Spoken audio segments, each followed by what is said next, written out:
Hello, hello, hello! Welcome to the stream. Hello, there are quite a bit of you. Welcome to the VTheorem debut. Hello, how are all of you? It is so good to see all of you. Welcome.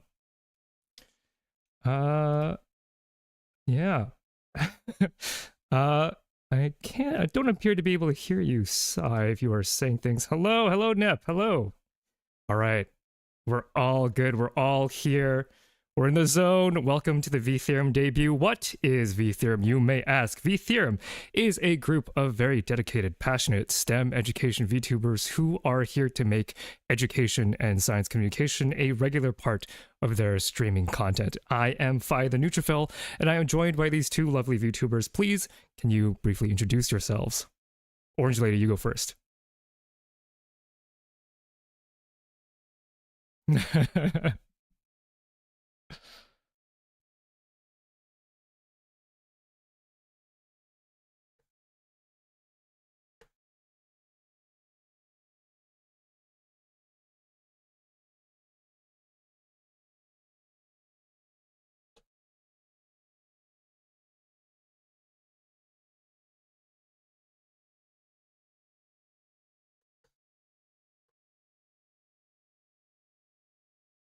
I just realized I had a whole sheet planned with the introductions. Thank you for sticking to the script, Sai, and I just completely ignored it. So let me just quickly do my own intro. I'm Fi the Neutrophil. I am an instructor at the university level, so I teach biology to undergraduates. Yeah. Okay, then we'll head to NEP.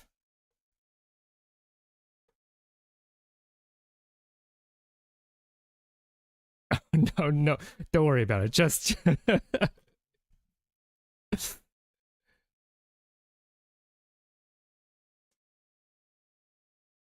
oh no, they can't.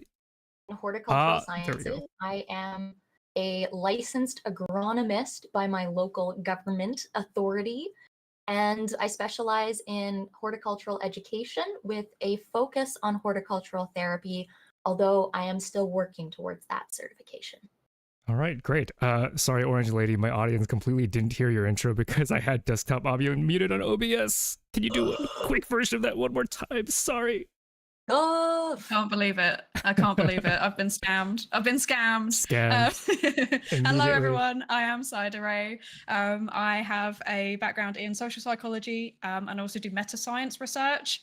So I research the psychology of science. That's how scientists think about science and also how non-scientists think about science. In terms of like education, I'm finishing up a PhD in social psychology and I regret my life decisions. I like that intro more than the first one anyway. Thank you so much. Yeah. The regret needed to come through more strongly. So let's talk a little bit about what VTheorem is on a lore level. So to start, VTheorem is a secret society, very mysterious. I've never met any of them in person myself, but they are dedicated to the promotion of education of science worldwide, as well as the battle against misinformation. And they have so wisely chose to employ the three of us to be the spear on that front. In terms of my personal lore, I am a neutrophil who's combat defective. So unfortunately, I have had mutations that have made me, let's say, not suitable to be a fighter. And so therefore, I have specialized into being a lover of all things. And so instead of being disposed by the very wise Archdean of VTheorem, I was then moved to this employ, where I get to talk about biology and all the things that I love to teach about. What are your guys' backstories? Just first, for my chats, the benefit of my chat, would you explain what a neutrophil is? Oh, yes, absolutely. So a neutrophil is one of the white blood cells that your body employs. It's often the first line of immune defense. So we're always patrolling around the body looking for germs to destroy. Thank you. Great, thank you. Yeah. I guess since I'm talking, I could probably lead this next piece. Yeah, absolutely. Or not lead it, but my own lore. As far as lore goes, I'm a carnivorous pitcher plant. I eat bugs and chatters if they're not careful. The thing is I digest indiscriminately. So if you fall in, I'm sorry, that's your fault. As far as lore goes, we can sum it up as someone poured magic in the bog and Nep started dancing with the frogs. It's inaccurate as heck because Nepenthas don't come from bogs, but that's okay. It rhymes. What magic is for? Yeah. But yeah, I have a love for bugs. My community and everything is called the terrarium. So if you fall into my terrarium, I hope you have fun scuttling around with all of our other little critters. All right, and Sai? Yeah, so I am just a mildly overwhelmed grad student. I've been feeling very disappointed with academia as I've gone through my studies, and I wanted a way to make it feel like my work is actually doing something useful for the world. Now, I happen to research why people believe misinformation. So I was approached by a certain being and was asked, would you like to fight misinformation, as in actually fight it? In return, I will make you a magical girl. And that's why I'm here now. And because I said yes. Isn't science just mystical, magical girlness to begin with? That's wonderful. Exactly. We love that. And okay, so now that we've got a bit of our introductions out of the way, we can talk a little bit more practically about how this debut will work. So just to set the expectation up front, at least from my chat in general, since this is a 3-person collab, I won't be really reading chat all that carefully, although there will be some audience participation because you are going to go head-to-head in a battle with me to see who can score higher in a game of trivia, partly supported by the questions that you submitted, which is awesome and great. That being said, just to finish our introductions, I'd like to just say a little bit about what it is that I do on YouTube. So besides streaming journal clubs, where I get to have the ability to show you actual real-world data, which is not super common in the world of science communication, I also do long-form videos, which you can check on my YouTube channel. I love talking about things related to biology and on all the stories that the little guys go through that might not be seen at the macroscopic level. So what do y'all do? No, do you want to go first? Oh, yeah, I can do that. So, while I do a lot of educational content during my streams, I spend a lot of time just generally talking about what it is that I'm doing and working on. A lot of my content is actually arts and crafts. And so you'll quite often find me with a hand cam in the background and working on drawings or embroidery or sewing or beadwork or, you know, a number of things with recycled materials. What else? I do play some games. I'm not very good at video games because I have a physical disability, or rather abnormality. I am missing an elbow in one arm. And so, you know, everything's kind of funky. So come on by, I can talk about physical disabilities with you too. I do want to say, in terms of content, this is my 1K follower celebratory stream. Things lined up in a wonderful way for me. And so we're also celebrating that at least for myself. That's awesome. You should definitely check out Nep's stream. Her aesthetic is unlike any other VTuber I've ever seen. Very, very cool. I pride myself on originality, and so I make most things myself.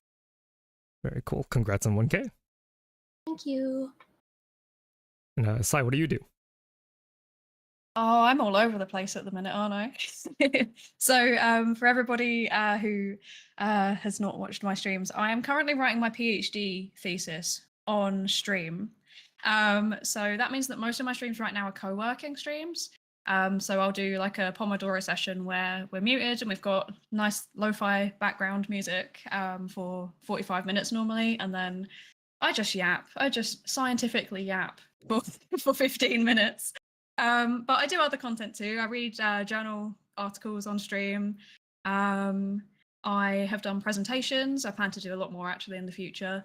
And then I also play games occasionally when my grad student schedule allows for it. Normally ones that have got some kind of, you know, psychology underpinning, but not always. The most recent game I played was House Flipper. So yeah. Sure, there's all sorts of interesting psychology behind House Flipper. Don't sell yourself short. Yeah. Consumer psychology. It's consumer psychology. There you go. Yeah, I hope you can get a feeling that the kind of goal isn't that we are a replacement for actual real world teachers, nor do we fulfill that same function, but rather, I think to have this group be a space where you can casually interact with science is really, I think, the goal here. So I wouldn't think of us as an alternative to like Khan Academy, for example, or pop science. We're helping you stay connected to the world of science in a way that I think doesn't exist at a very high level or common level. You know, sometimes it's just fun to talk about stuff that you find is cool without the glitz and the glamour of highly produced content. Yeah. May I add one little brain thought here? Yeah, go ahead. Well, as far as like what I'm doing is I would consider it gardening 101. My goals with what I teach is very much to make sure my chatters and the people who want to learn have access to solid knowledge. So like not grandma's weird suggestions, but to make sure that people who want to learn how to grow food or ornamentals have that ability, and I can support them through that. That is true. Our individual teaching objectives are sort of different too. To bounce off of that, mine would be to give you access to the tools you need to interpret very high level data, just to show you what it's like being a scientist, you know, put you in the driver's seat, getting you to look at actual numbers and stuff, and how you can tell a story with biology in that way. Yeah, mine's kind of similar to that, but also for me personally, since my research is kind of in what we call intergroup relations, that's like how different social groups interact with each other and how different people that are in different social groups kind of think about each other. I think that scientists and non-scientists are a kind of intergroup interaction, especially since there is certain narratives that kind of say like, oh yes, you know, scientists are up in an ivory tower. So for me, there's like the additional bit of like, if you can interact with a scientist, it's kind of a form of intergroup contact, which is so like being able to actually talk to somebody in that outgroup, which is a really big part of improving intergroup attitudes. Yeah, very cool. Telling myself it's evidence-based. Yeah, I'm sure you'll get into that in a bit later too. So we had this idea for a while now in terms of forming together as a group, probably, you know, months and months ago. And I think even though we've been sort of grinding behind the scenes in terms of like figuring out what it even means to be a group, because as of right now, we are still figuring that out. You know, we're not an agency, we're not led by managers. We're just, you know, 3 individual VTubers and the communities that support them, trying to figure out what it means to organize as a scientific communicative community. And part of what I wanted to do during debut is to learn a little bit more about my co-talents here with an icebreaker activity. So I hope you have your stories prepared. I can go first. So I specifically asked for entertaining stories that I haven't heard about them yet, just to give us an idea of who they are as people instead of just, you know, the entertainer on screen, right? So I'll go first and I'll tell a story of how I achieved the world record for shortest relationship length in the history of ever. Relationship RTA back in undergrad when I was a bit of a sad boy. I spent a lot of my life as, you know, through a sad boy phase. And back then, I had a relationship with someone else that was mostly online. And even though we had the capability of seeing each other in person, it's just that's how that worked at that point. And I was, and this is very telling of me as a person, how far I've come in terms of growing as a person, is that when I had asked them to, you know, be exclusive, they had said yes, actually. I was like, yes. I have locked in my Riz game. But then what happened is that the very following morning, they had messaged me and basically they had taken all of that back. They were like, no, I don't think we should, actually.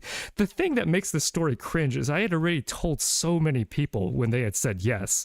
I had told so many people, including my parents. And so that night I had to tell them like, oh, like I'm seeing somebody now. And then the following morning I had to walk all of that back. And even though I say like, it's happened long enough ago that it doesn't affect me, it still does, thinking back on those days, because from then I've become a lot more wary of sharing good news. And it kind of plays into the secrecy of VTheorem as a whole, because I didn't tell anybody besides these two that this was happening, because I wanted to make sure that it was happening before telling anybody else, because I could not relive that cringe again. Oh, it's rough. That is pain. Yeah, man. Bless my parents. I can follow up with a positive relationship story. Yeah, please do. What were you going to say? They don't have to be relationships. They could be any story. Also, sit still. Sorry, I'm sitting in to read chat. Zooming around. I mean, to be fair, like an overnight relationship is probably quite long when your lifespan is 8 days. That is true. We go hard, we go fast. Yeah, I can follow up with a positive relationship story, which I think I might have told part of this on stream before, but I don't know if the full bit. So this is the story of how I met Husbando Mod.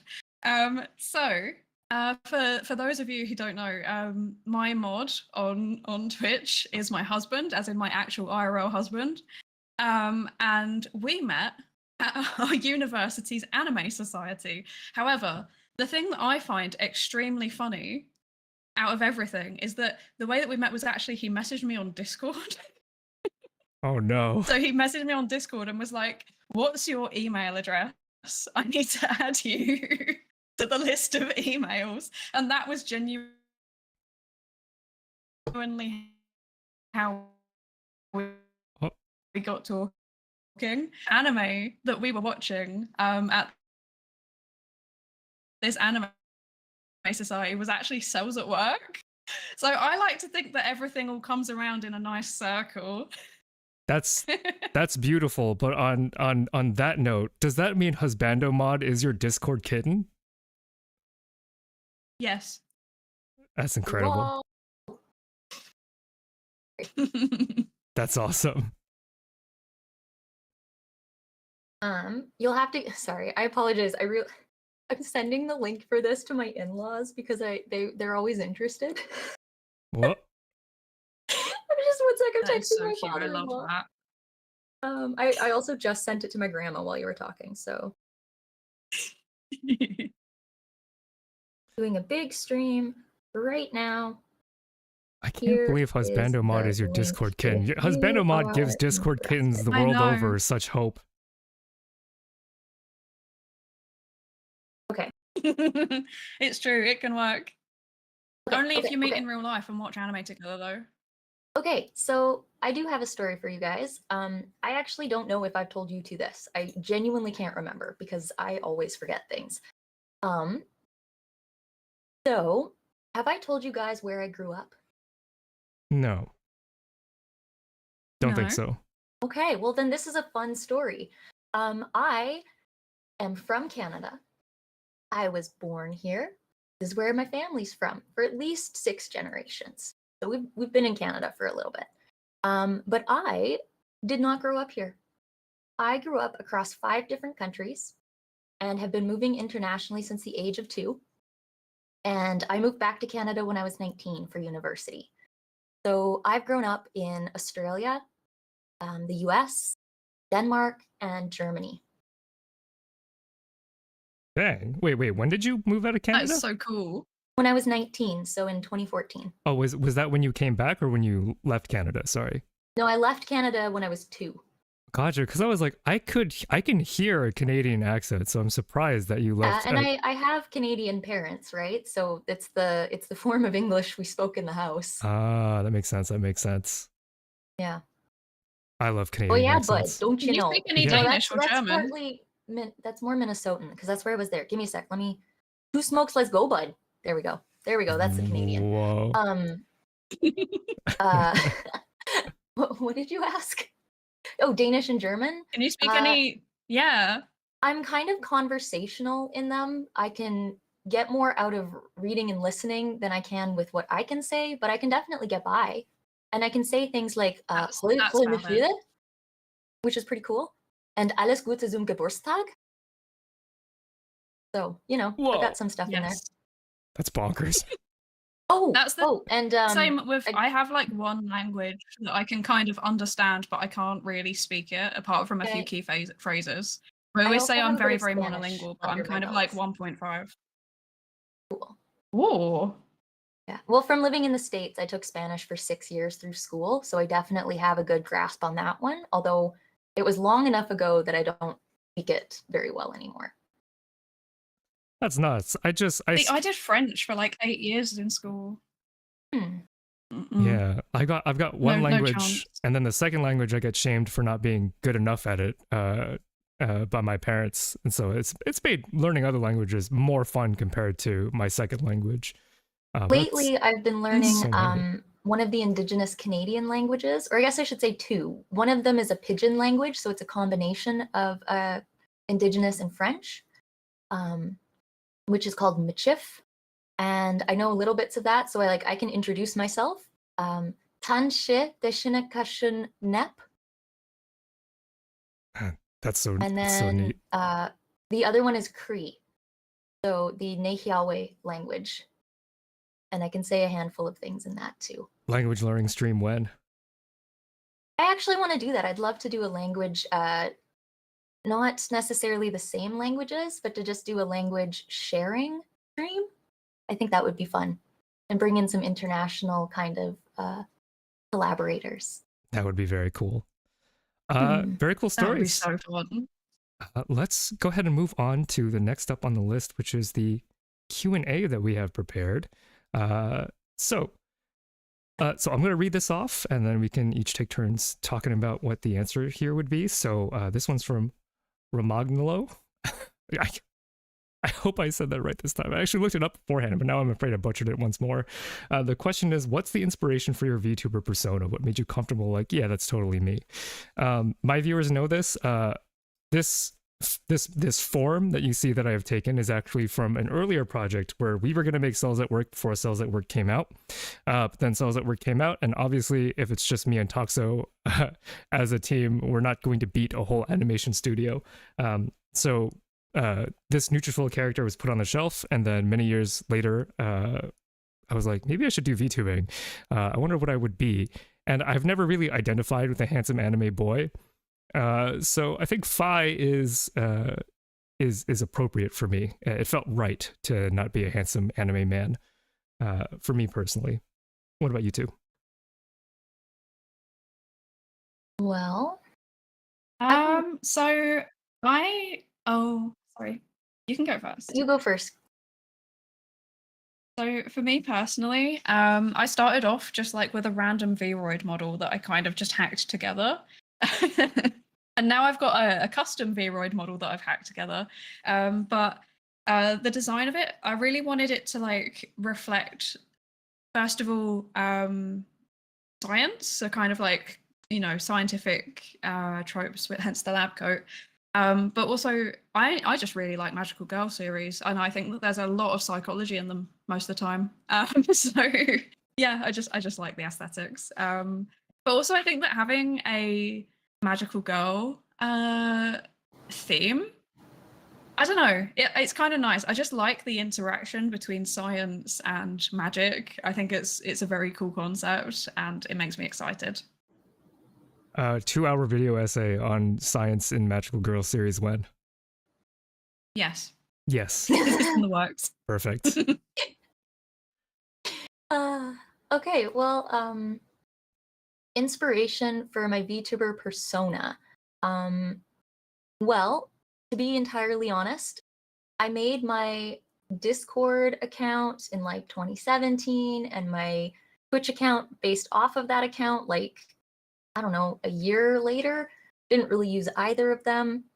But I already used the name Nepenthes. So, and the reasoning for that is I, in university, took a photo of myself with a pitcher plant, a potted little pitcher plant sitting on top of my head. My brother proceeded to do a digital painting of that picture, and sorry, sorry, I have an alert on my screen. I'm trying to look around it. I used that painting that he made to be my profile picture, and then my design actually got based entirely off of that. So when I started VTubing a little over 2 years ago, I didn't even have a sound reactive PNG because I didn't know what I was doing. So within about a week or two, I figured out the sound reactive PNG, and then about a month and a half in or so, I started the work to get my live 2D model, and that's where all the looks and why I am what I am came from. As far as persona goes, I'm just being me. I'm very much the same person in real life as well. Yeah, I think that's pretty accurate to me too. Is I'm basically the same person. I think it's too exhausting to do a persona. Kudos to those who can do that, but I'm like IRL. Toxo can confirm that I just tell her whatever my current obsession is, and I've just made that into content. Yeah, that would be it for me. Okay, so let's go into the next question. Next question.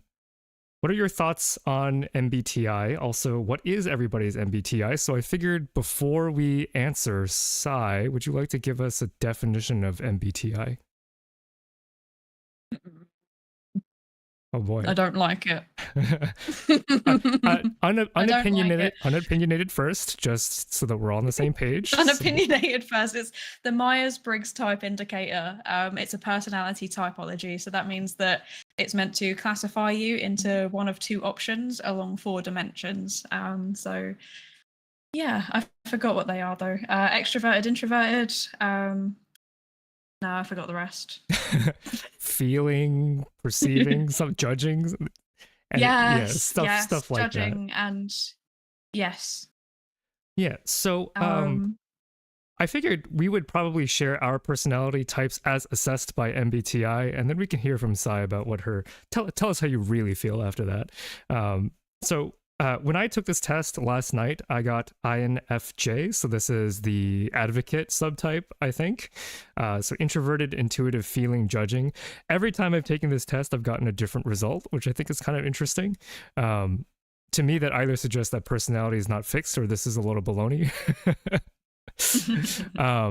But I think that's fine for me because I'm trying to not let what I have heard about MBTI color my reflection on MBTI as a metric. What I can say is that my personality as a sad boy in undergrad to high school is probably different than my personality now when I am awakened neutrophil, and in a much better place. So I think that's reflective of a change, whether or not the things actually describe me.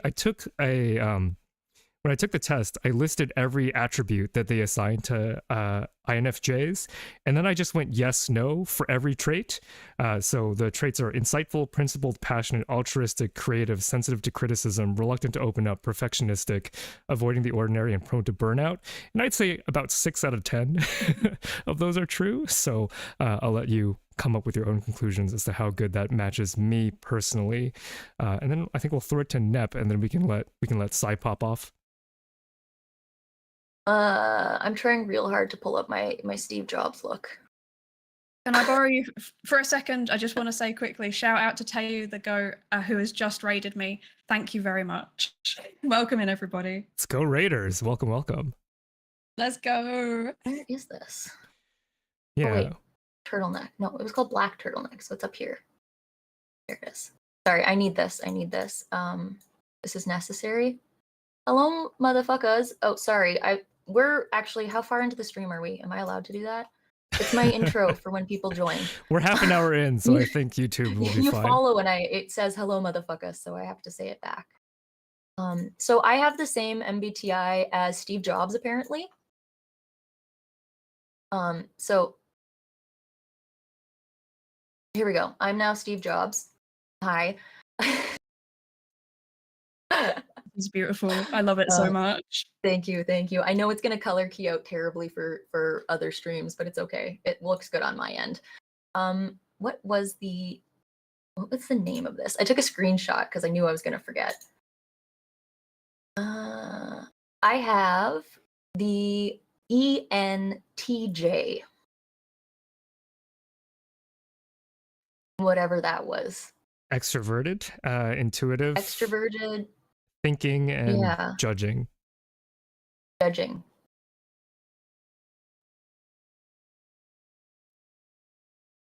Yeah. What are your thoughts on that?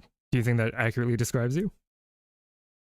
Funny because, like you, I've taken this test a bunch of times, and I know I've never gotten this one before. But I think it makes sense because over the last couple years, I've become very, very comfortable in myself and my personality, and I think it's coming through a lot more now. Also, Thunder Nugget the Terrible. Hi, I kept getting websites selling pitcher plants when I was searching for you. Fair enough. That's funny. That's very funny. That wouldn't be a first. Someone was looking up pitcher plants and they found me as a result. So, every once in a while that happens. The SEO, very nice.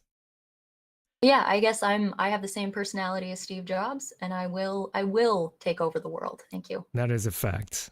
All right, Sai, let's hear it. Let's hear it from you. Right. So my MBTI is INTP. So introverted, intuitive, something. Thinking. Yep. Perceptive.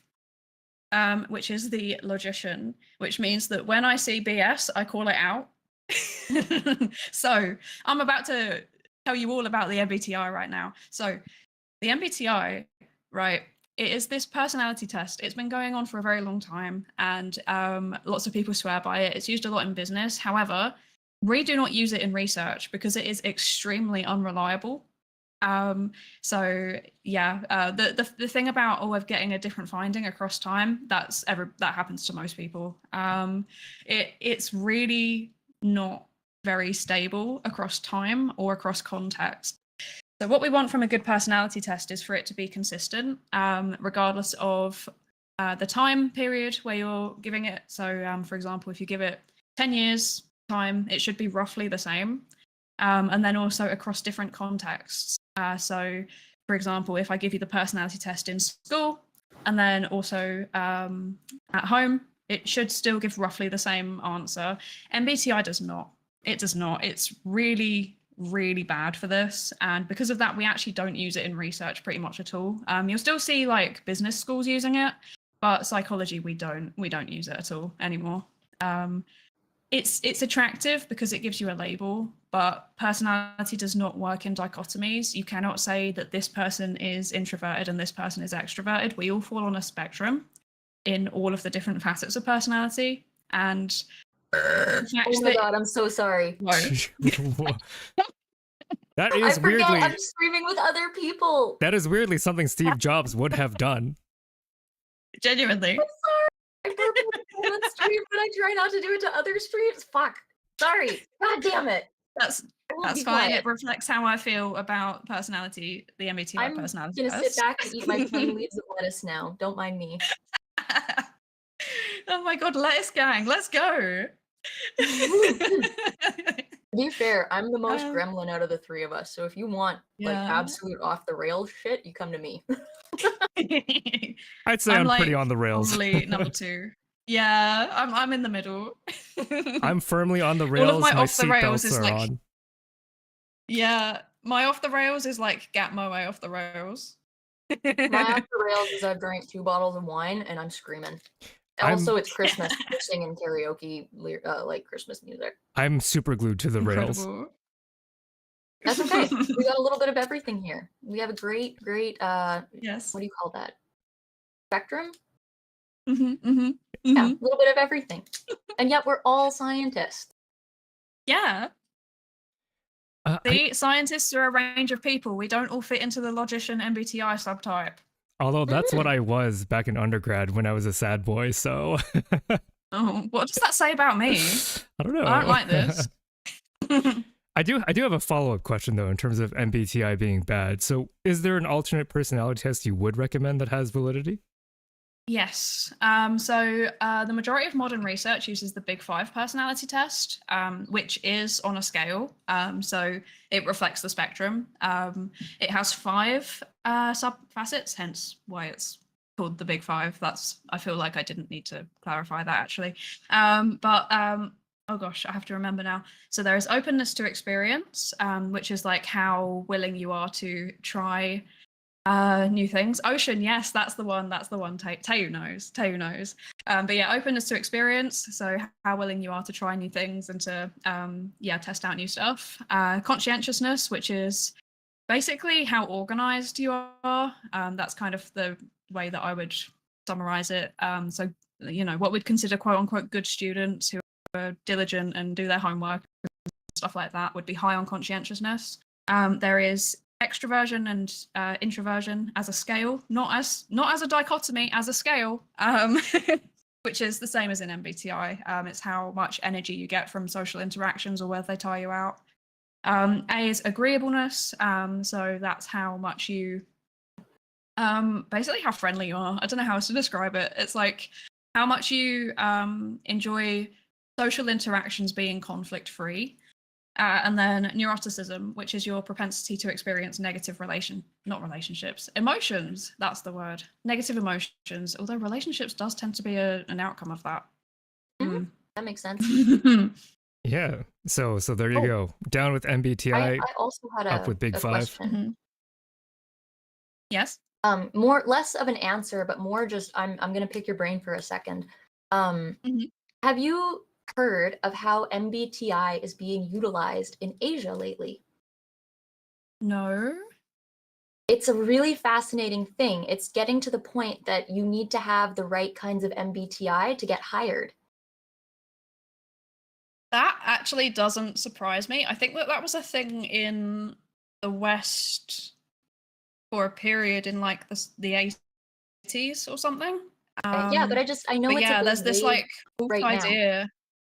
Mm-hmm. Yeah, I think that these kinds of things that we tend to like kind of loop through them, if that makes sense. Like it will probably come back to being a thing in the West at some point. There's a bit of a false idea that like certain subtypes are better suited to different types of jobs. It's definitely also still a thing in the West a little bit, because I have once gone to a careers event and been made to do the MBTI and then told, oh, you would fit really well as a scientist. Which I was like, nice confirmation bias going on there. If an employer wants to hire me based on a personality quiz, I hope they choose to do one like, what's your based on your favorite movie snack, what's your personality? Or like a BuzzFeed personality test. Yeah, I love BuzzFeed quizzes. If you're gonna judge me based on a personality quiz, I want it to be one like that. That's pretty good. All right, cool. So which One Piece character are you? It's true. I'm the CEO character. Know. I've never seen it. I'll be One Punch Man. No, me neither. Of all the things you picked the one you didn't watch. Hilarious. It's just the first thing that came to my mind. I think you have a video of you calling yourself out for being a fake weeb somewhere, right? Fake weeb? But a real nerd, so it's okay. I do. That was I did a whole stream. It was meant to be like of the top, I think it was the top 50 anime on my anime list, and I'd only seen like 10 of them. It was really bad. Very brave to out yourself like that live on stream. Mm-hmm. All right, let's head to the next question. I didn't realize it was going to be that bad when I started. What's question 3? All right. Question 3. Question, are you still eating lettuce? The answer is yes. What first got you into STEM, and what motivates you to keep pursuing your specific STEM interests? So, when I was a kid, I had parents who wanted nothing more for me to become a medical doctor. And as a kid, I sort of gaslit myself into also believing that I wanted to be a medical doctor. So I gaslit myself into loving biology, which ended up working. I loved Osmosis Jones growing up. That was one of my favorite movies. It also terrified me, gave me nightmares. But But since then, I've had like this general fascination for biology because I thought I was going to be a medical doctor. And then when I gave that life up, I found that the love for biology had persisted, thankfully enough, so I didn't completely waste, the first 2 decades of my life. What motivates me to keep pursuing my STEM interests is the thing that I love more than biology is sharing cool things with people. And so that's helped me a lot in my actual job as a university instructor, because what's more important than me learning things is me getting to be the one to tell you about those cool things. And so I think that's what motivates me to make content and to teach. All right, who wants to go next? I can go next. Yep. I've forgotten the question. Why'd you get into STEM? The airhead has hit. I'm sorry. Oh, yes. Well, I feel like that's a difficult question because lots of people tell me that psychology isn't STEM. Shots fired. I fell into it by accident. Yeah, I did pretty good at it in my exams at school, and then I was like, okay, well, I enjoy psychology the most, so let's just go do that at uni. I have nothing else planned with my life. And then I was pretty good at it, and then I just stuck with it because I don't have anything else I'm good at. The classic story. That's it. That's the whole story. Yeah. My chat are all telling me that psychology is STEM, so I feel validated. Thank you, everyone. In this house, psychology is STEM. Exactly. All right, Nep, what about you? You sure about that? Rude. Nep, I don't actually hear you right now. I don't know if that's on my end. No, that was me. I accidentally muted. No, My bad. Come back. Cool. I was typing something in chat, so I had to mute for a second. Maybe. So what got me into STEM is I don't know what got me into it. I think I've always been into it because I like bugs. I like being outside. As a kid, I'd go frog hunting every weekend. I understand, or not understand. I've always loved understanding how things work, like on a really detailed level of how something functions. And I never knew I was interested in plants or bugs until I hit university. I had started with an interest in genetics and biology, but specifically the genetics side. And in my first year of university, I discovered I really don't like animal science. Like, it's just not my thing. But I really liked the plant science. And then I also took an entomology course and fell in love with bugs. And I had joined the university's horticulture club because my plant science lab partner dragged me to it. And in my first year, I was like, yeah, I'll sign up as vice president. And then in my second year, I took on the presidency of the club and changed my major on a whim. Didn't even know exactly how to define horticulture until like 2 years in. But I love it and I'm very happy with it. And it's definitely a passion that I'm probably going to have for life. That's so interesting because when we talked behind the scenes, we had pretty much the exact opposite reactions to our discipline. When I was learning plants, I was like, oh man, they're so confusing. They make chlorophyll and then there's the Calvin cycle. And then I wanted nothing to do with plants for a very long time. So I'm actually there's a lot to it, but there's something fascinating for me, at least, to be able to go outside and I don't want to say I can speak plant language, but I can look at a plant and tell you about it.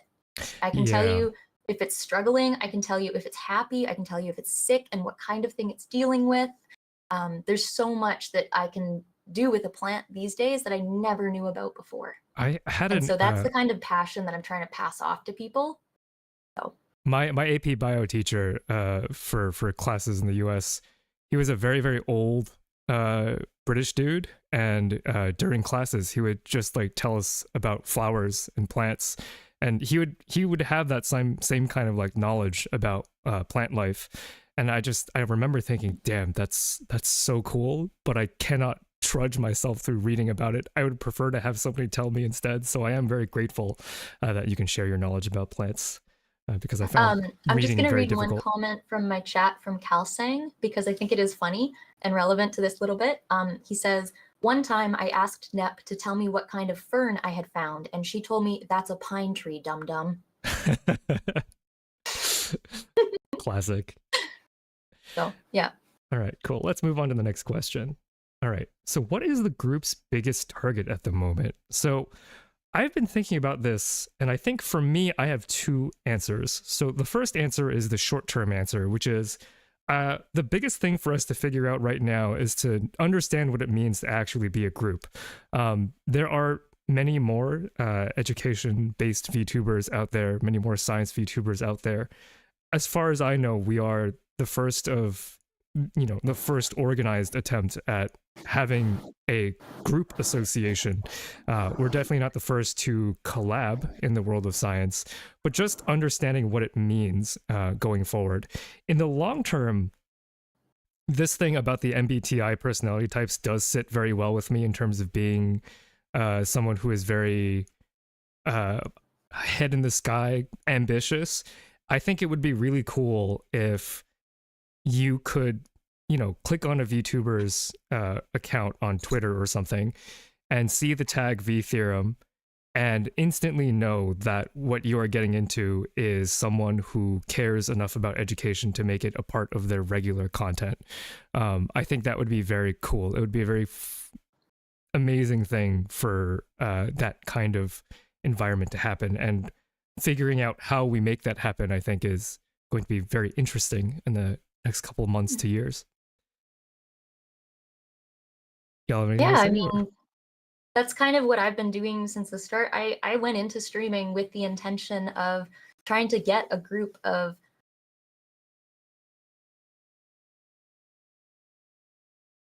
I think Nep, you cut out again. Or is it just on my end? I don't people that are basically doing Skillshare, and if they have something they're knowledgeable in, to work together to like have a community of people that can assist and like bring information and knowledgeable information to each other. So I guess personally, my approach is a lot less of formal education and a lot more of trading of information, sharing of information. So I think that's part of it too, is we really aren't coming at it as we know more than you and you need to learn from us, but we're really about just sharing, this is stuff we're passionate about and have knowledge of, but what do you guys know too?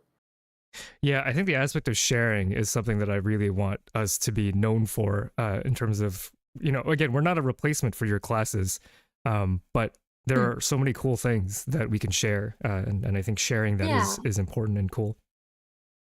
So I just want to throw one example of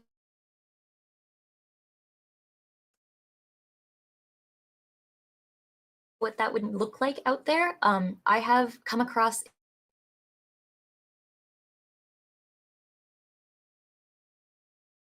he is largely a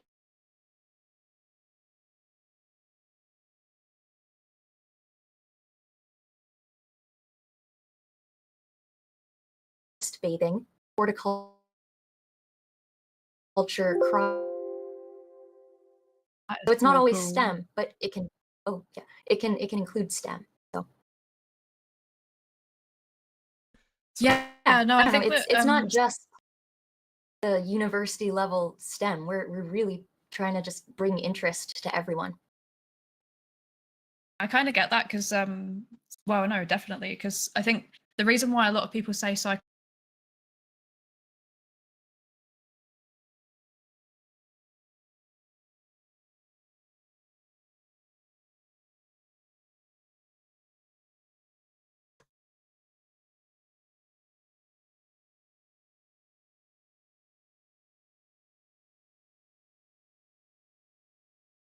Oh God.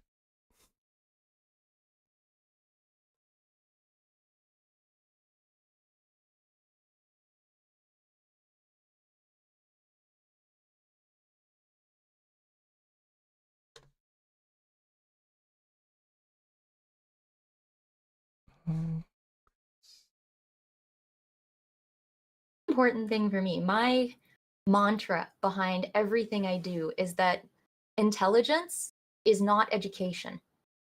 intelligence is lived experience and what you've taken away from it. People can have dropped out of school at grade 8 and be some of the smartest people you know. And so I value that. And I try to make sure that everyone around me understands that I come at education with that viewpoint, that it doesn't matter what your background is, you can be just as smart as anyone else who has a degree. Yeah, I agree with all of that. Just apologies, my stream completely crapped itself. I think we're back, but yeah, I caught the tail end of that. You want us to take a quick break, or? No. I think we're good. I've turned the bitrate settings down to the lowest it can possibly go for the resolution for YouTube. So hopefully that'll fix things, but we'll see. Worst comes to worst, you could also just change the two of us into the PNGs, and it should help. Yeah, I might have to end up doing that. You can also take a break if you do need to make those changes.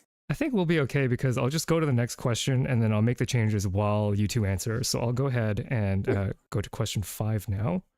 Unless I totally missed all of Sai's answer. I assume you answered during the time I was gone? Yes, I did. I didn't really add that much though, to be fair. Okay. But one thing that I will say very quickly is Pasika has posted in my chat. I think another part of too is that people don't realize that science isn't just the knowledge we acquire, but also how we acquire it, which is a really, really great point. Yeah, that's awesome. I love that. So let's go to question 5 and then I'm going to debug my stream. Okay, well, he's... Okay, I just one little piece. Yep. One little piece. Yep. Can you read his comment again so I can remember where I was going? Persika's comment? Yeah. So that's on you. Yeah. I think another part too is that people don't realize that science isn't just the knowledge we acquire, but how we acquire it. Yes. Okay. The thing I wanted to talk about is the importance of indigenous knowledge, and especially when it comes to horticulture, because the amount of stuff we understand about the natural world, ecology, and plant life and plant insect life interactions is so limited. But if you go and you talk to communities that have lived in an area for a really long time, the knowledge that comes from those communities is beyond in depth. And so it's incredibly important to look for those other points of views on the world. One of my favorite examples of that is the region of Canada that I live in. One of the larger groups of Indigenous peoples is the Nehiawean, which is the Cree. And a beautiful example of this type of knowledge is in my region. Western science says we have 4 seasons: summer, winter, spring, and fall. In Cree, we have 6. And it actually represents the climate of my region in a much better, more accurate way than the 4-season cycle. And so things like that, it's easily lost, but it does usually represent where you are more thoroughly and more accurately. Yeah, awesome. it's a very important thing for me as doing the natural sciences. I think it's crucial. Yeah, no, we have this, there's a bit of a running joke, which is that when you're talking about how Westerners think, it's psychology, and then when you're talking about the rest of the world, it's anthropology. Because unfortunately we've had a bit of a we've not been great at listening to Indigenous knowledge. But I think we're starting to improve as a discipline. Yeah, and that's what we see with westernized agriculture, is a lot of the food production we're doing has moved away from traditional knowledge, and as a result we've forgotten things that we need to do for agriculture. And so we're getting to a point now where science is like, oh shit, we gotta take this stuff back into account. And now we're making some changes and approaching it with a healthier overall perspective. Okay, I am done. Please, let's go to the next question. Awesome answers.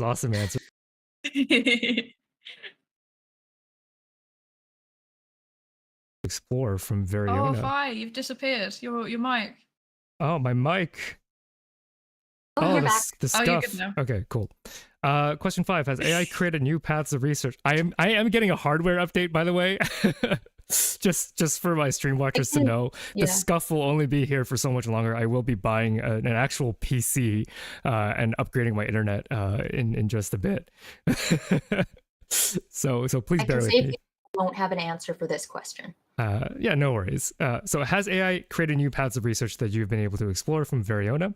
So for biology, the thing that comes to mind is Google's DeepMind AI, which is a very fancy AI resource that folds proteins that are unfoldable. So basically, every single chunk of a proteins are comprised of amino acids. So within the structure of proteins are amino acids.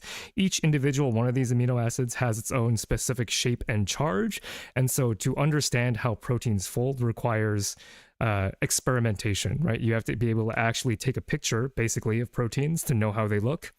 But that doesn't work for certain proteins that are what's called intrinsically disordered. Proteins that are wobbly and don't crystallize, you can't really know how they look, but Google's DeepMind AI gives you a starting point. Whether or not those are accurate, I don't actually know. I'm not an expert. But if you chat Google AlphaFold, you'll see the DeepMind database where they have produced structures that have not been experimentally confirmed, but structures nonetheless of previously thought to be unviewable proteins, which I think is really cool. That is cool. Bye, sit still. Yeah, sorry, I'm heading into re-chat. Sai, you have anything to say on the AI problem?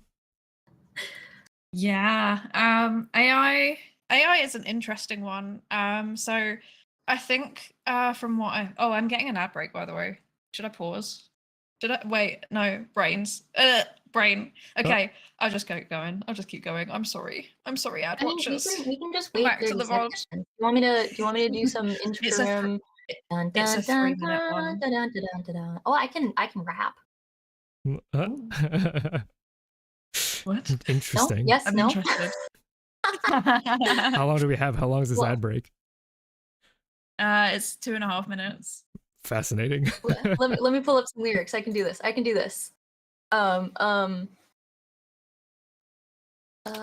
What's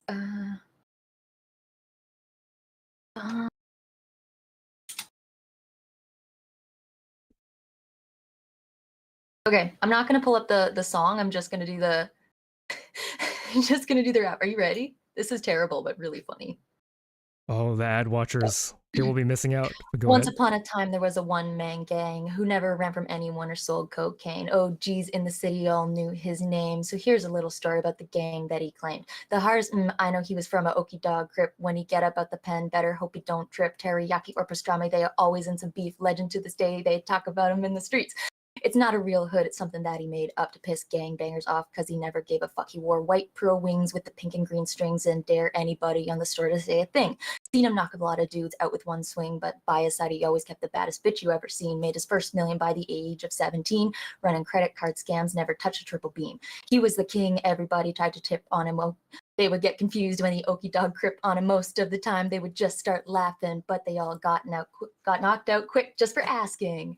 Where you from, homie? Where you from? Where you from, homie? Where you from? Where you from, homie? Where you from? Okie dog crip, and you don't want none. How's that? Damn, that was pretty good. You've now officially said more curse words than I have on my channel. That's awesome. Sai, how's that ad break going? Sai, you there?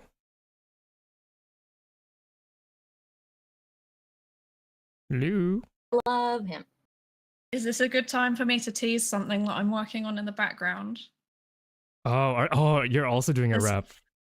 I am. I'm working on a parody of Edamame by Baby No Money from the perspective of a really arrogant professor. If you need any rap done, let me know. I think we should all do some. That would be great. Oh, my light died.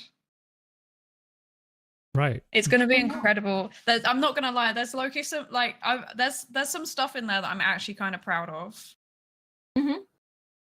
I believe it. I rewrite kids songs at work on a regular basis, so I love lyric writing. I guess like working with the same lyrics and changing it out. It's so fun, but it's so hard to get it to like fit the pattern. Especially you say if that, it's but rap, this is something I do. So like You let me know if you need help. It's so funny because in the back burner, the like garbage fire of ideas in my Google document, there is a rap about hybrid animals in there. No way. About like like ligers, like tigers, lions, ligers, or, like stuff like that. Fun. Incredible. Maybe we should release an album. Okay. We're coming for you, UTALIVE. Did you have an answer for this question? Yeah. So it was my turn, wasn't I? Yeah. It was my turn to do the AI question. Yes. So AI, has there been any new research areas? That was the question, right? Yep. Right? Yep, that is correct. Okay, good. So, a big thing that is coming in psychology with regards to AI is like how we interact with it, but also how we think about it in terms of morality. So, for example, let's say, for example, like somebody does something that we would consider immoral. I can't think of anything off the top of my head. I don't know. Let's say like stealing something. Let's go with that. Okay, right. So I'm gonna steal Nep, I'm gonna steal your assets. I'm gonna steal your stream assets. So if I do you've that, done this. Sorry. No, terrible. But if I do that, then obviously I'm an agent. I have control over the way that I act. So it's designated as like a moral breach, basically. I've broken the social contract. What about if an AI does it? So if there's an AI that goes and steals your stream assets, do you ascribe it to be an agent that can control its own decisions? Or do you consider it to be a, just like a pattern, a statistical model? Because that's what it is, really. Does that affect how you moralize it? So that's starting to be a thing that is emerging in social psychology, is like how we think about AI as an agent, and its moral decision making, and whether we see it in a certain way morally. And that sounds like a really deep rabbit hole we could go down, but probably not for this stream. I am fascinated, though. That sounds really interesting. Let's go to the next question. Favorite Silva Gunner rip? I think I'll just open this to favorite maybe video game soundtrack, because I didn't actually know what Silva Gunner rips were. I don't know what this is either. Yeah, so I think just favorite video game soundtrack, for me, it's probably Undertale. I think that's probably true. Okay, that's a good one. Yep. Hotline Miami. Hotline Miami. Never played it. Soundtrack is amazing. I actually have it on my in my music library. I have heard. Sai? I'm sorry, I was dealing with a tech problem and I forgot what the question was again. Favorite video game soundtrack? Favorite video game soundtrack? For me, it is Pokemon Ruby, Sapphire, and Emerald. There's a lot of really, really good music in that, and I like listening to it when I am biking, doing things, studying, biking, traversing the vast ocean of Pokemon Sapphire. Yes. All right, so that's a quick one. Let's go to the next one. Do you guys know any math? If so, what level? Ooh, math. I can do some basic addition in my head. That's about it. I can't do anything. I technically learned up until differential equations, but after that, I haven't needed... It was helpful to learn how calculus works, but I haven't actually done calculus since undergrad, so that's probably where that lies. I probably have dyscalculia, and I just haven't been diagnosed with it. I struggle with numbers. I became a biologist to avoid numbers. I'm fine with numbers. I'm fine with numbers, but I just don't like it. It's too much effort. I don't like thinking. If I can't memorize it, it's really hard. Math is tricky. And the statistical comparisons in psych papers, I think, are a good amount. They can get kind of hairy from my perspective. Stats are so easily manipulated. Mm-hmm. It's yeah. Very tricky. Okay, so next question. I think this one's probably aimed towards me. I know a lot about the immune system, but something that's always eluded me is how exactly the lymphatic system plays into all of this. Could you explain it for me, please? By Paradox Supreme. So, to speak very briefly about that, the lymphatic system is basically the body's drainage system. So you have your circulatory system, which circulates blood. Lymph collects drainage from your organs, and is also kind of a special highway for immune cells to traverse. So that's my answer for that one. I don't know if y'all have anything to say about that one, but if not, I'll just move on. No. 1 sec. I think No opinion. actually it has nothing to do with my content as a streamer, but the lymph system is fascinating because it doesn't have a pump system. Yeah. And so the movement of lymph through your body is done mechanically. I didn't actually know that. That's very interesting. Yeah, because the heart mechanically moves blood. I didn't know that about lymph. Pretty interesting. So this comes into actually skincare. This is why I know this. Skincare. There are things as part of skincare that's called lymphatic drainage with your face. And so there's certain forms of massaging your face in different directions to promote the movement of lymph and to promote the kind of the cleaning of your system there. Very cool. You move things in a way that it actually flows towards your lymph nodes. That's actually really interesting. I've been talking to Toxo about doing a skincare stream to learn about the science behind skincare. And you could talk about like the microbiome of your skin. Yeah, Dude, it's something that I've been thinking about, but I don't know if a skincare company wants to sponsor me. That would really help kick things into gear. It would be cool. It would be very cool. Okay, so next question. Are there any interesting, so this is probably another one for me, any interesting and non-disgusting fungal / yeast infections? So I don't know a whole lot about yeast infections / fungal infections, but what I do know is that Candida, a very common commensal species of yeast, is involved in some infections, and the immunoevasion strategies of that particular yeast are quite interesting and not stuff that I've seen before. I don't want to spoil too much about them though, and I need to learn more about them as well. But Canada, you can look into Canada. Candida albicans. Yeah. Anything else to say there? This is a very opinionated question because non-disgusting That's is true. a broad kind of thing. As someone who has mycophobia, they're all disgusting. Yeah, that's a fun judgment one. there. Actually, that would have been good for like the goofy intro piece. I am mycophobic, and yet I am a horticulturalist. You should see me when I come across a mushroom in a garden. I've got like a 5-foot shovel, and I'm like holding it as far away from myself as possible. I've got gloves on. I've got my hand, like I'm holding my breath, and I'm just trying to get it away from where I need to do my work. I hate it. I hate mushrooms. Do that what you will. Specifically the basidiocarps. I hate basidiocarps. Which ones are those? That's a mushroom. That's the mushroom shape. Oh, Fungus is a very wide range of things. Gotcha. I've had to learn a lot about fungus doing plant things. They're not the same. It's like learning animal science and plant science. Fungal science and plant science are also vastly different. But I've had to learn a lot of it to do my like horticulture includes things like the plant science, the entomology, the ecology, there's so many different fields that kind of make up horticulture because it's a practical applied science.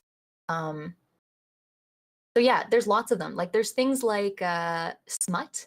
Smut is a fungal disease, and it's actually considered a delicacy in some parts of Central America. It's on corn smut. And then what else? You cannot have a functional biosphere without fungus in your soils. Like it straight up, it will not survive. You know how Bee Movie was like, oh no, the honeybees are gone and everything's dead. That is an exaggeration. If you lost your mycorrhiza in the soil, everything would die. It's time to make some actualities about the Bee Movie. That's very interesting. I fucking hate the Bee Movie. It's a piece of shit. Sorry. Hot takes. Want to do a big watch party with all of the VTheorems at someday and just like rip the Bee Movie apart. That's so interesting because I have no preconceived. I haven't watched the B movie, so it would be my first watch through as well. It'd be kind of fun to hear you pop off. I have watched the B movie, but I only appreciate it as a meme. I go hard on why everything is wrong, and I love it. It could be a fun drinking game. Yeah. I've just remembered another fun fact. One time, I used to help run a university society, and we planned to do a B movie screening to like raise money for a charity that was helping the bees. And then only the committee turned up, so we just put on that meme that's like the B movie but sped up every time they say something. And so we finished it in 7 minutes, and then we went out to the pub. Perfect. That's awesome. All right, next question. How do you think that life came to be from non-living molecules by Hamdog? So this one I'll address very quickly. I don't know enough about abiogenesis in terms of being able to tell you what's reputable and what's not. It's kind of where my expertise ends. But what we do know is that all it takes are some organic molecules and lightning, and you get amino acids. Whether or not that is what actually happened in the specific conditions that first gave rise to life, who knows? But what we do have a general idea of is you need a couple of ingredients for life. You need organics, you need some molecule of information, so either DNA, RNA, or some pre-RNA molecule, and a bag of fat to keep it all in, so lipids. And so these things can arise quite spontaneously in terms of just having these molecules be around. And if you have them around in just the right conformation, it's reasonable to assume that that is one way life could have originated. I think I'll just move on quickly from that question to 11. What made you choose V-tubing instead of flesh tubing? And also, what is your favorite insect from oh god, I'm gonna Entomolomorph. Entomolomorph. Thank you so much. It's okay. I seriously struggle with their name as well. Yeah. So I guess I'll go first.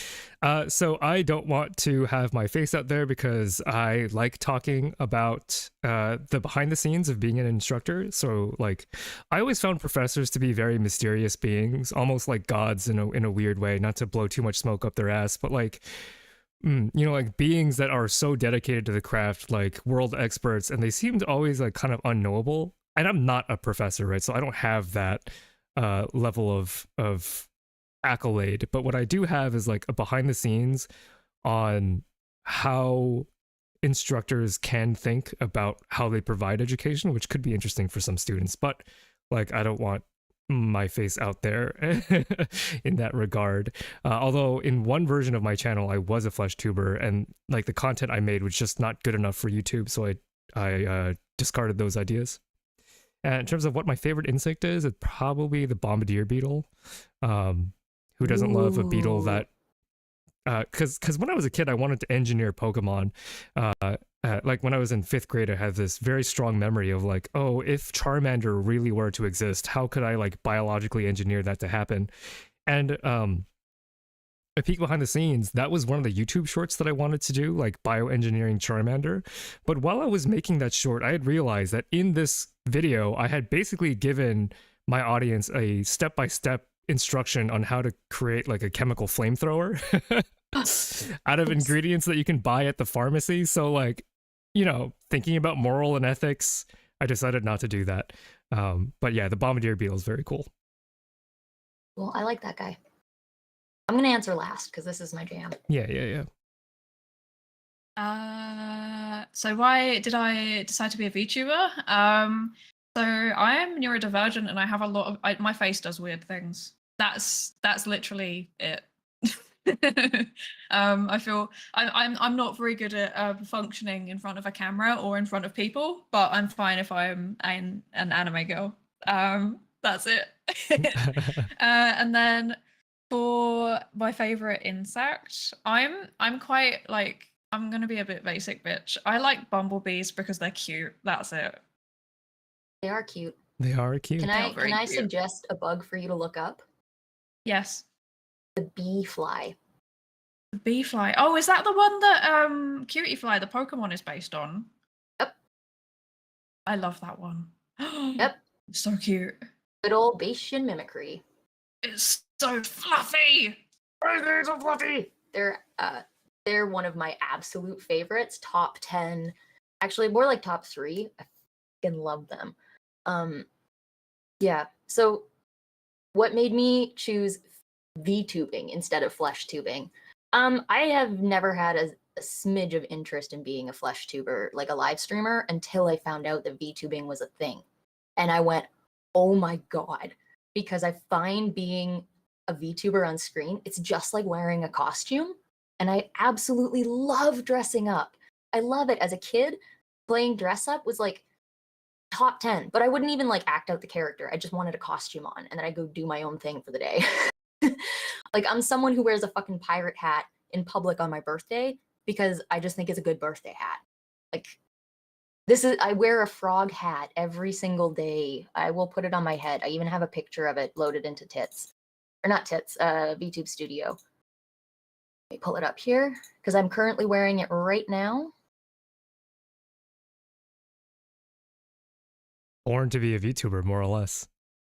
I love it. But the other thing is I struggle with something called dermatillomania, which I think you might understand what that one is. The relative of trich or trichotillomania, which is the one that's a little more well known. It's kind of a branch of OCD.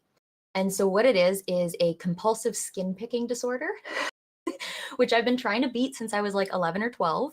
And I just have times where my skin, my face does not look good and I don't want people to see it. I know I'm also a fairly, I sound vapid when I say this. I don't like it. I'm a conventionally attractive person for the most part. So flesh tubing wouldn't be a struggle that way. And I'm quite confident in how I carry myself. It's really just, I like wearing a costume and having the security of not worrying about what my skin looks like is really nice. Also no, actually, I'm not going to say this. I won't say this.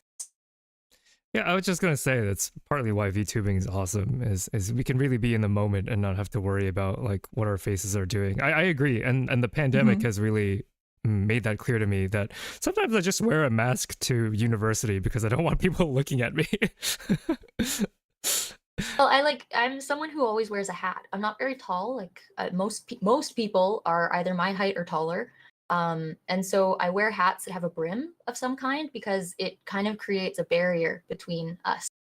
So if I don't want to pay attention to anyone, I can kind of keep it down a little lower and not look up. And then I have like a whole boundary between other people and myself. That's so smart. I should do that. Thank you. Thank you. Yeah. Very cool. Favorite insect though. Okay. So I have a couple. This is really, really hard for me because this is like asking you what your favorite cell is. Oh, I have an answer though.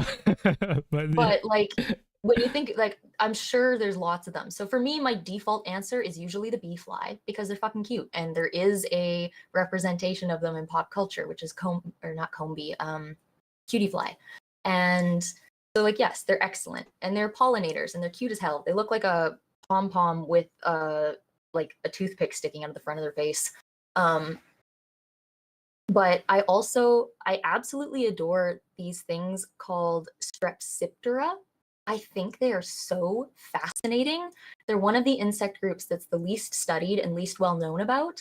I have a friend who described a male of one species. He was the very first person to be able to rear it in captivity and be able to describe it. And that was part of his master's project. But Strepsiptera are also called the twisted winged parasites. And they're fascinating because they spend their lives in the abdomens of hymenopterans. And so bees, wasps, them. And so they live a good portion of their life inside of these abdomens. The females never develop beyond, like physically, they'll reproductive wise, they mature, but physically in terms of their body, they never develop past a juvenile state. So they always stay in like a larval body type. The males will develop into a more classic looking adult. So they undergo a physical change and gain wings and they can fly around. But the females, in order to reproduce, the males fly around and find the females because they stick their little butts out between the plates of the abdomens of these hosts. What was the bug called again? Strepsiptera, or the casual twisted name. wing parasites. That gives me like Sephiroth vibes, like one-winged angel. Yep, they've got different names depending on where you're from. They're very understudied, so I'm going to assume there's a ton of different common names because it just hasn't been like an international conversation, localized. That's so cool. Yeah, they're fascinating things. And then my last one, because I love them, they're not a true insect. They're kind of just a hexapod, but Collembola. Collembola, say more. I'm trying to. Let me do a little. Let me grab my book. They're hard for me to describe because they're really weird. Yeah, my follow-up, I guess, if well, next getting her book out, like I was thinking about bombardier beetle, but another potential option for me would have been Drosophila, which is like the most boring answer a molecular biologist could give. But if you are someone who wants to study biology, especially cell and molecular, you can't get anywhere without learning about houseflies. Okay, so are you ready? Yep, go right ahead. I'm just gonna read the definition that comes from like order Collembola from my book Kaufman's Field Guide to the Insects of North America by Eric R. Eaton and Ken Kaufman. This one is from, what's the copyright date on this one? Does it tell me? I can find that later if you guys want. Yeah. If anyone wants that information, I'll post it. Yeah, but we can. Yep. Their common name is springtails. Collembola are now considered non-insect hexapods, meaning they have 6 legs, even placed in their own class, but traditionally they were treated as an order in the class Insecta. So this is a more recent change. They're among the most abundant invertebrates, especially in soil, but can be encountered everywhere, from snowfields to the surfaces of ponds to your bathtub. The common name reflects the ability of many species to leap. The forked tail-like furcula, I don't remember exactly what that is, normally rests in a latch called the tenaculum, or the underside of the abdomen. Oh, I know what this is. This is the same thing a click beetle does. I can describe this another time if people are interested. But basically, it's the same concept as like how a barrette, if you snap it in place or snap it back open, it kind of pops. Same idea. Very cool. The common name reflects the ability of many species to leap. The forked tail-like, oh, I've read that. The sudden release of the tenaculum propels the furcula downward and backward, catapulting the springtail into the air. There are about 675 species in America north of Mexico. Very neat. Very neat. My favorite one is called Podura. So if anyone wants to look it up, I will put it in my chat as a pinned comment. You can come find it. All right. Very cool. Let's move on to the last question for the Q&A. Last question. Nep, how do I keep bugs out of my indoor plants, please? I hate them, by Anonymous. It depends on which bugs.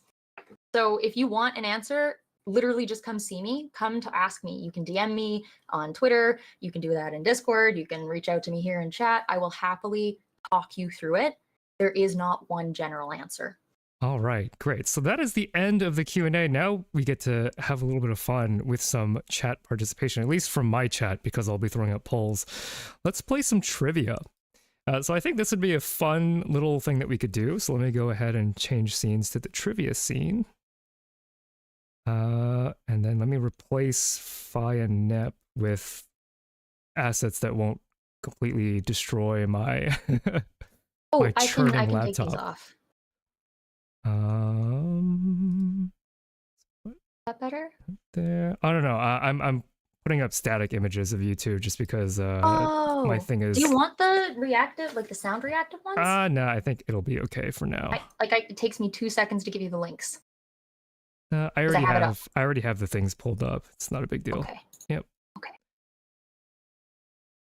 Let's put you behind the podiums, and then we'll play a little bit of trivia. So I figured we could do this in a couple rounds. The first round will be led by me, and then the second round will be led by Sai, and then the third round will be led by Nep. And then at the end, we'll have some questions that were submitted from the chat, which I think is going to be very interesting to see how we fare with these questions. So chat, you will be playing too. Are we ready? Are we ready for some trivia? Let's fucking go. I think so.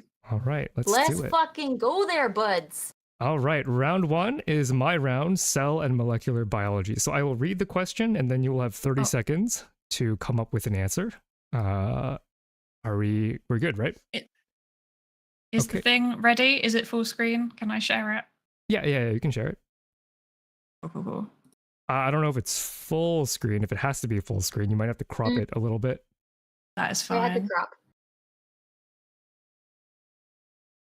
Yeah. Let me know when you're ready for some trivia. Professionalism. I think I'm ready. Okay. Oh gosh, Question 1. I'll read it out loud. This is an easy question. How many chromosomes are there in a typical human somatic cell? A, 46, B, 47, C, 45, and D, 42. So you will have 30 seconds. I'm going to throw up a poll in chat. Oh god. I should know this one. How are we answering? I'll ask you one by one afterwards, after the 30 seconds. This makes sense. Thank you. I need to shrink Nep. Let me move some of these podiums down because I realize that nobody can see the questions. Yeah, so let me move these down.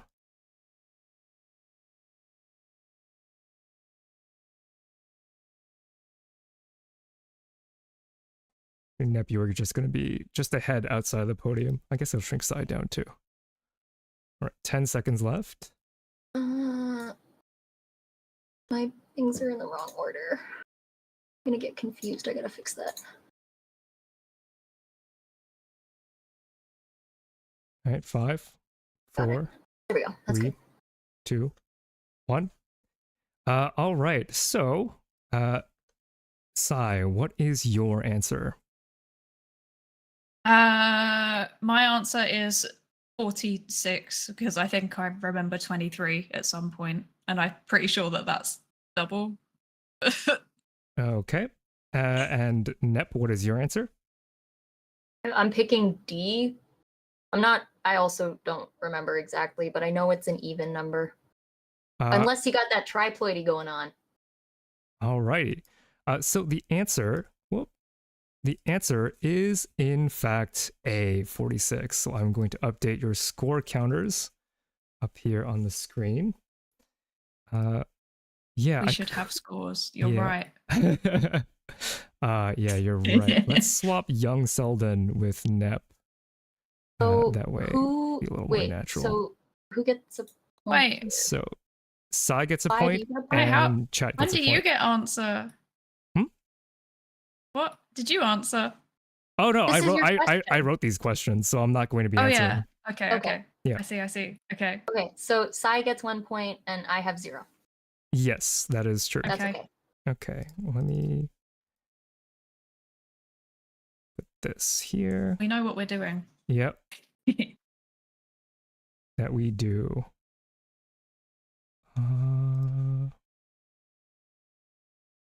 Give me a sec, chat. Yeah, my chat also got it right. So congrats to you. Yeah, chat, I chose not to give you the option. I think we forgot to having a chat on like the, what do you call it? I didn't give you guys a podium. I figured you'd just be dipshits. It's all right. You can all compete against my chat. There were in my chat there were 3 answers and 2 of them were right, so I take the average of it being right. Okay, that's fair. We have someone in mind who's SMRT smart and someone who's yelling "We riot." We riot. All right. Okay, cool. All right. Dope, dope, dope. Okay, so we have those set up. Let's go to the next question. All right, so next question, ready? This is another easy question. In the central dogma of biology, DNA is turned into blank before it is read to make protein. 30 seconds starts now. Thinking time. Thinking time. How's it going, chat? Take some time to actually read my chat now that we're in the thinking time zone. Chat smart. True. Yeah, thank you for the suggestion, Thomas the thermonuclear bomb. I think having Youngseld in there makes a bit more sense. Yeah, good job, chat. Oh yeah, let me do the poll for chat actually. Sorry. So let's conclude this one. Chat, I'll give you a little more time. Start a poll. All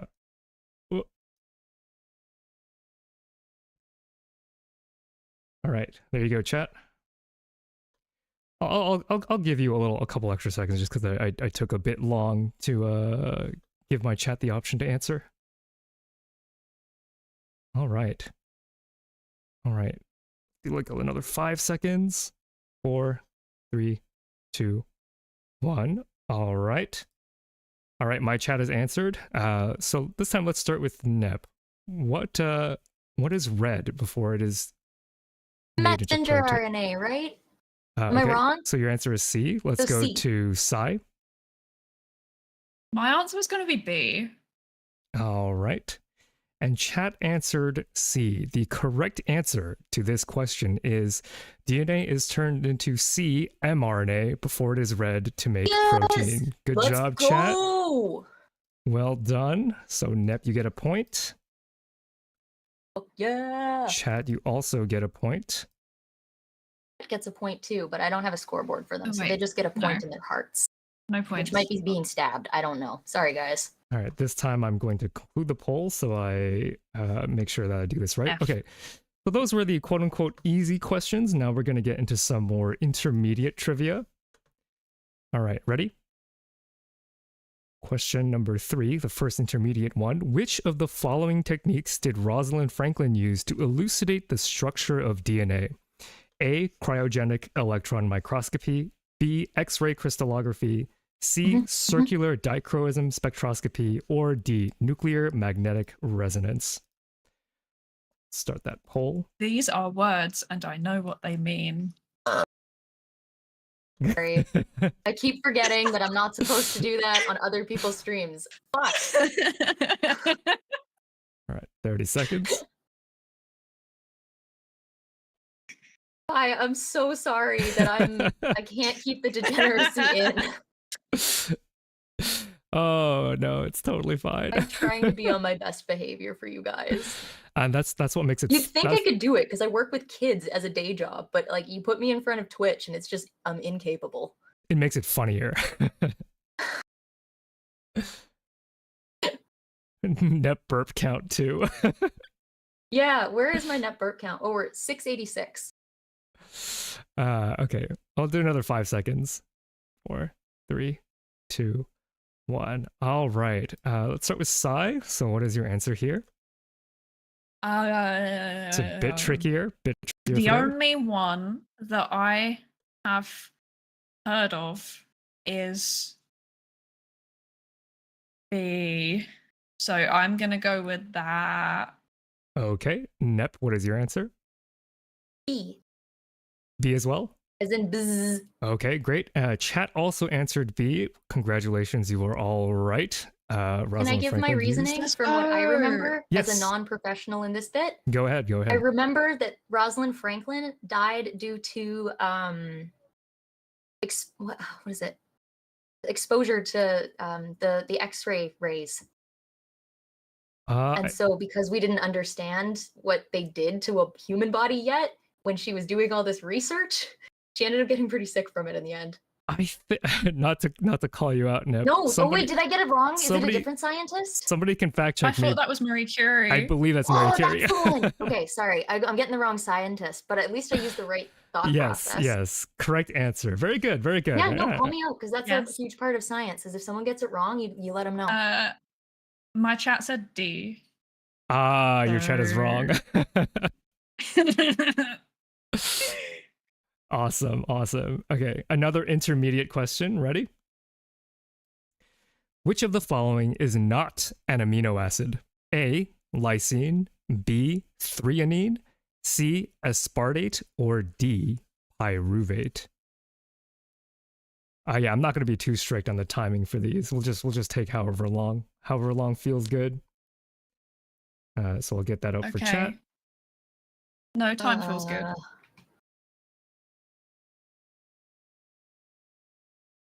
Okay. All right, chat, go ahead. Okay, I don't know this one. Which one is not an amino acid? So we'll take another 10 seconds. I can answer. I think I've got an answer. Okay. Cool. All right. 5. Should I say it? 4, 3, 2, 1. All right. So I think we're going to start with Nep this time.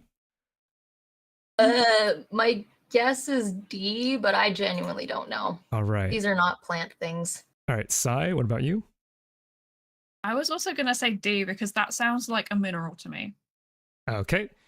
Chat, your answer was D. The correct answer here, which of the following is not an amino acid, is in fact D, pyruvate. Pyruvate is an intermediate of glycolysis, the process by which your body converts sugar into energy. I think, Nep, you totally lucked into that one, right? That's awesome. Did I? Yeah, you said D, right? I did, but I guessed. I mean, point's a point. Chat, you get a point. Chat, you are killing it. I also got a point from my end. Let's go. My chat was saying D, all three of them that answered, and so I was like, I'm gonna pick what chat says. Perfect. All right. Well done. Wait, done. So it sounds like a mineral. Well, it does. It sounds like pyrite, which is the fool's gold. Yeah. That's what I was thinking. Sai, how many points do you have right now? I think you are tied 3-3. 3. Okay, because I couldn't. There we go. I'm updating my thingy. Good job, chat. Good job. The collective wisdom. My chat is doing very, very well. You got smart chat. Got smart chatters. All right. Are we ready for the next question? Yeah. Sai? Yes. Okay. Now we're getting to the hard stuff. Ready? What is the job of an enzyme? A, to make a non-energetically favorable reaction favorable. B, to lower the activation energy needed to complete a reaction. C, to provide the energy needed to complete a chemical reaction. Or D, none of the above. And maybe no. I think I'm gonna change mine to this. Start poll. No. The more I read this, the more I change my answer. Poll A, B, C, D. Okay. Go off, chat. It's definitely not the one I didn't guess. Can't wait to get absolutely bodied by the psychology and horticulture questions. I know, like I took a sneak peek at them and I'm absolutely not feeling good about them. I'm not feeling good about these. I'm 50-50. Some of this is like, oh, I kind of half remember this. Yeah, I tried to make the ones that I picked out hard, but like not undoable. Now I have the benefit of plant science encompassing cell biology. Yeah. So some of this should be familiar. So a good portion of this is stuff I had to learn. What's interesting is that the chat is becoming more divided as the question gets harder. It's really interesting statistically what's happening, which I think is very fun. So I think I did a good job scaling up the difficulty. Okay, so let's start with Sai. What is your answer here? What is the job of an enzyme? So the only thing I remember from when I did biology in high school is that it's a catalyst. So B sounds like the most logical answer to me. I have a sneaking suspicion this might be a trick question, but I'm going to go with B. Okay, I have Nep. the exact same answer because part of me is like, I don't quite know if these are the right responses because enzymes are like more or less the signaling chemical as far as I'm aware. But I don't know if that means it's to lower it. I'm waffling between B and D. My chat is all saying B. So what will it be, Nep? Where are you gonna put your foot I'm gonna down? give chat this answer, and we're gonna go with B. Okay, my I chat don't want it also to be. answered B, but only 62% agreed on that answer. The job of an enzyme is to lower the activation energy needed to complete a reaction. I threw in these other ones to be tricky because they're like, it's a common misconception that enzymes change spontaneity of chemical reactions, so, you know, the energetic positions of product and reactant, but no, it's just to get them over the barrier so that they can actually start doing stuff. So yeah, I mean, y'all are killing it. I'm so screwed when it comes to your sections. I was thinking this was going to be way harder, but I'm getting shown what's up. Maybe I should be glad that the state of biology education is good, so that these hard Biology is questions just are really not. well understood. Like your field is a little, well, I wouldn't say it's a little older than mine, but it is one of the more like long-term established sciences. Yeah, it is a It's required definitely older course. than mine. Yeah, and like you don't take Yeah. plant science more than like a couple of weeks versus doing the cell bio the majority Yeah. of the time when you're in school. I'm So just thinking right now, I should have made these way harder because I'm gonna totally bomb your sections.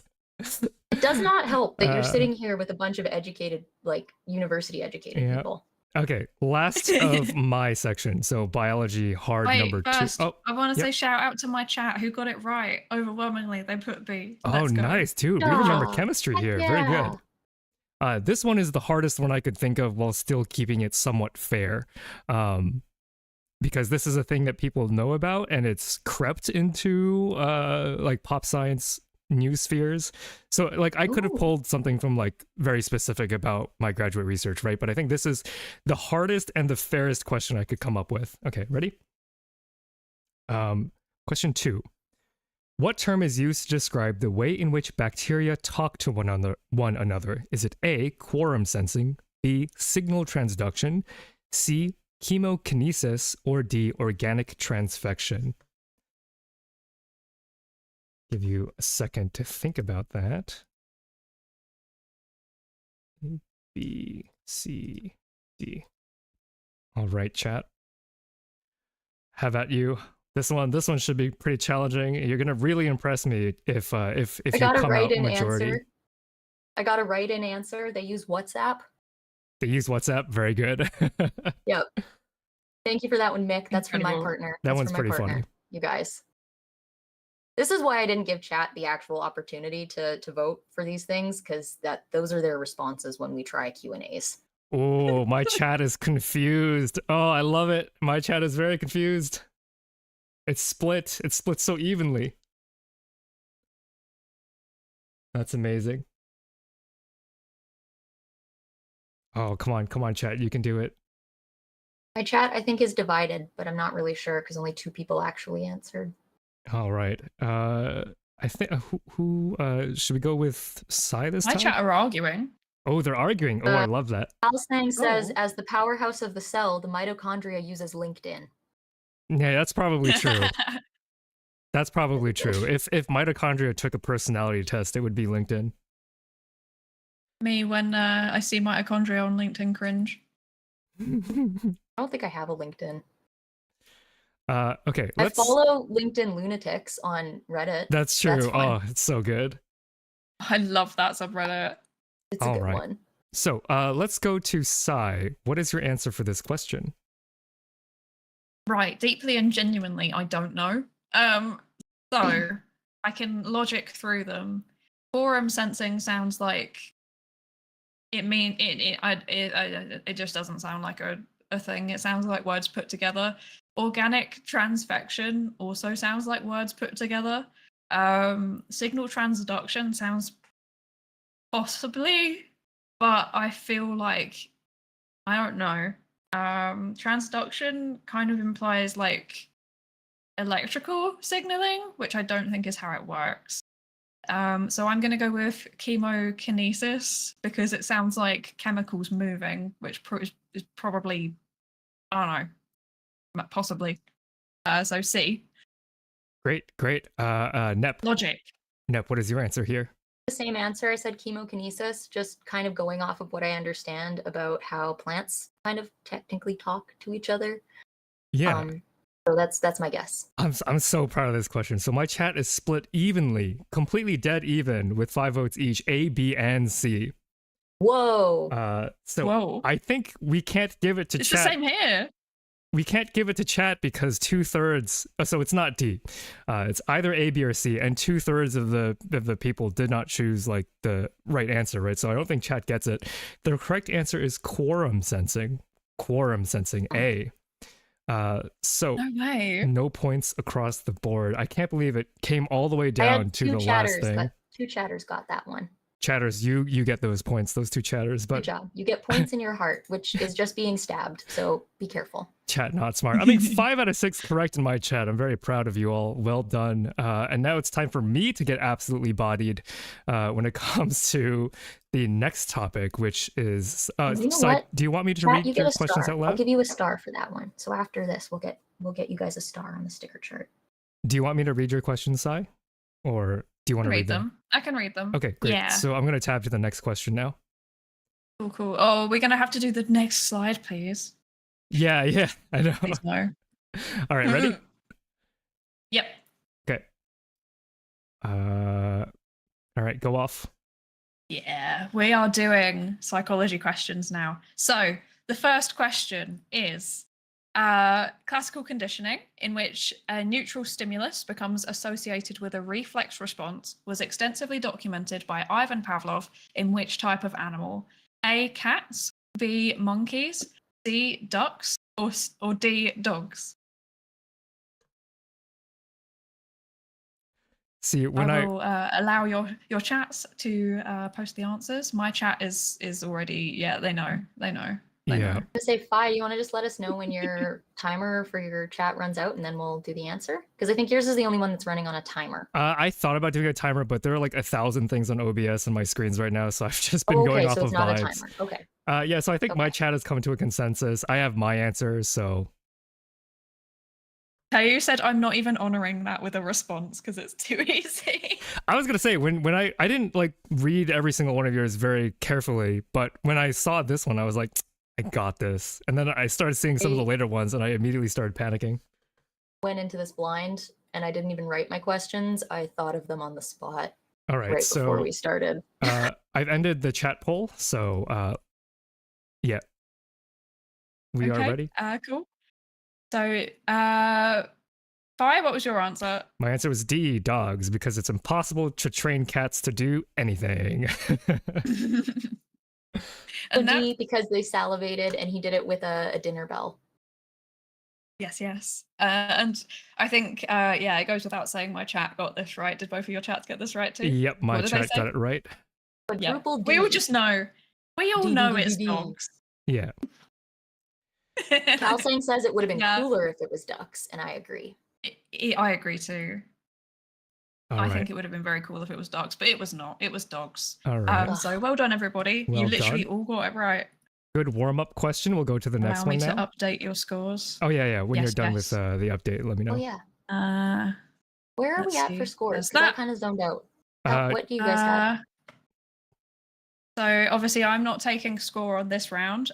So I've got Fi at 1, you're at 5, and I'm at 4. Okay, got it. All right. Welcome, Romanulo, to the chat. I looked up how to pronounce your name before the stream and then collapsed as I failed to do it when I was reading your question out earlier. So sorry. One day I'll get it right. Okay, are we ready to move on to the next slide? Yep. Okay. And come on, next slide. Okay, there it is. Okay, psychology question 2. Which neurotransmitter is well known for its role in the brain's reward and pleasure circuits? A, norepinephrine, B, dopamine, C, acetylcholine, or D, histamine? Uh, My chat is already at a consensus. Yep. I'm so proud of them. My chat's pretty on top of this one too. wait. No, I don't. Ah, fuck. I don't know. I know the. I know I've known of words A, B, and D. I don't know what C is. Yeah, my chat has I think 100% convergence. United we chat. Oh, you know what? I think I've got it because I know. I think I've sorted out what the other two are.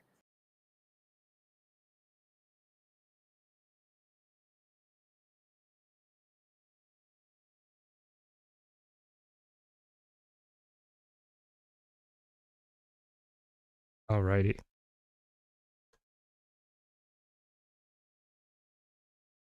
Okay, we all good? Yep. Cool. So, Nep, what did you put? Okay. So it took me a second because I recognize these names.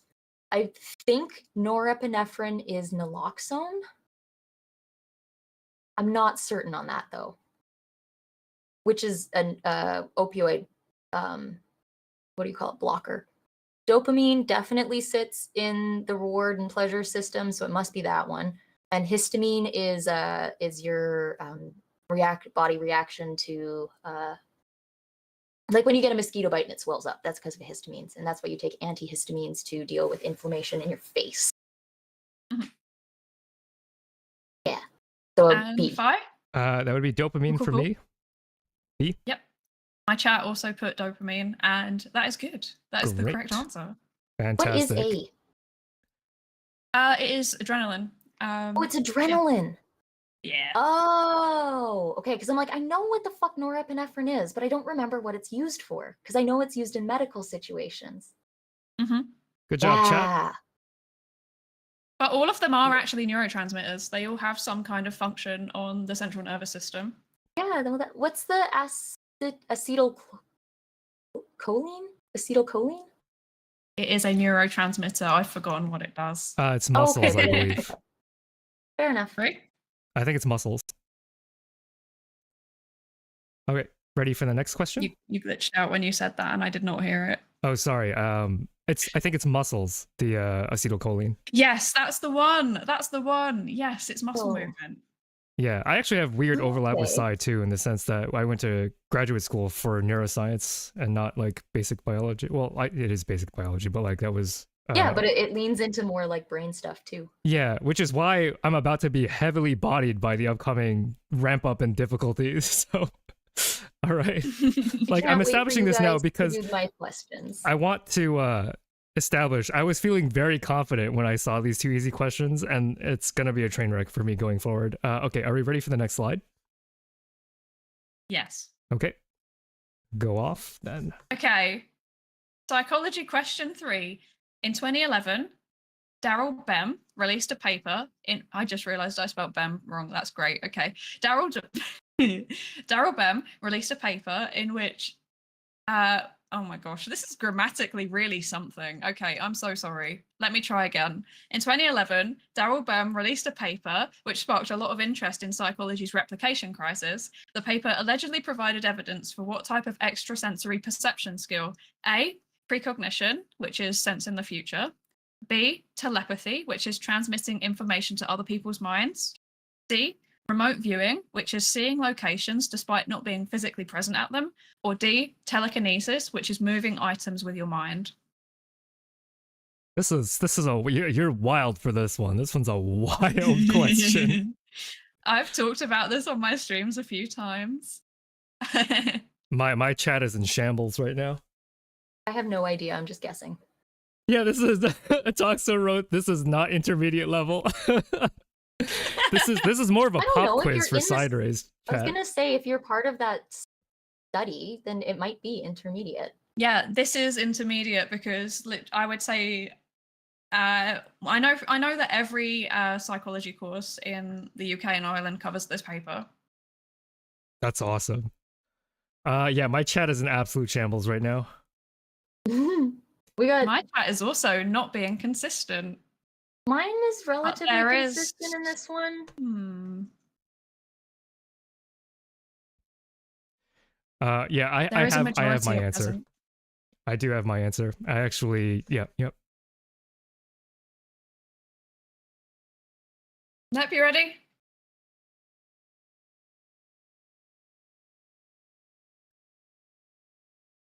Nip, you good? Yep. I am.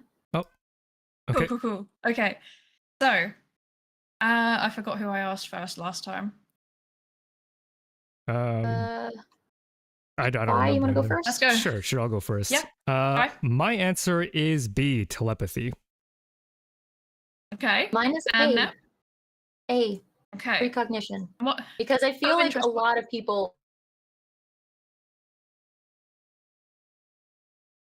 have a lot of like weird ideas about precognition.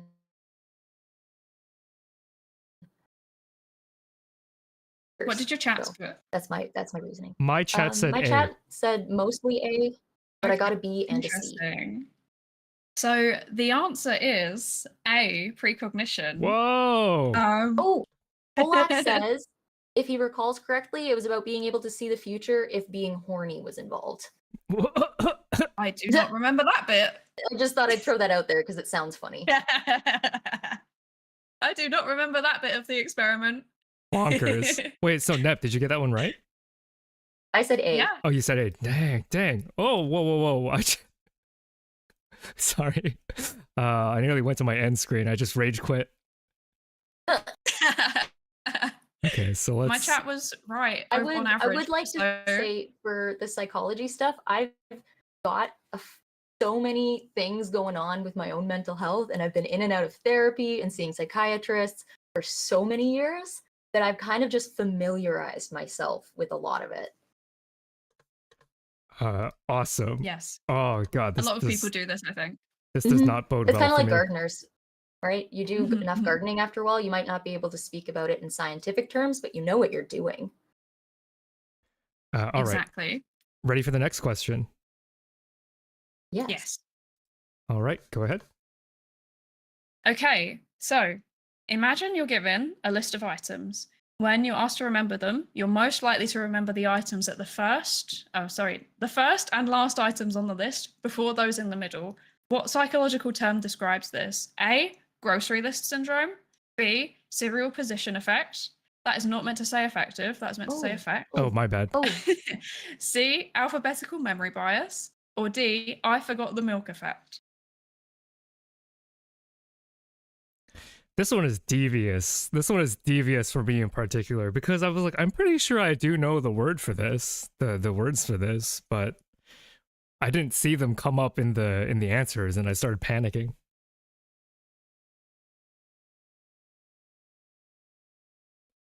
All right, my chat looks like there's a consensus here. Oh no, the chat's going for the meme. Chat's going for the meme.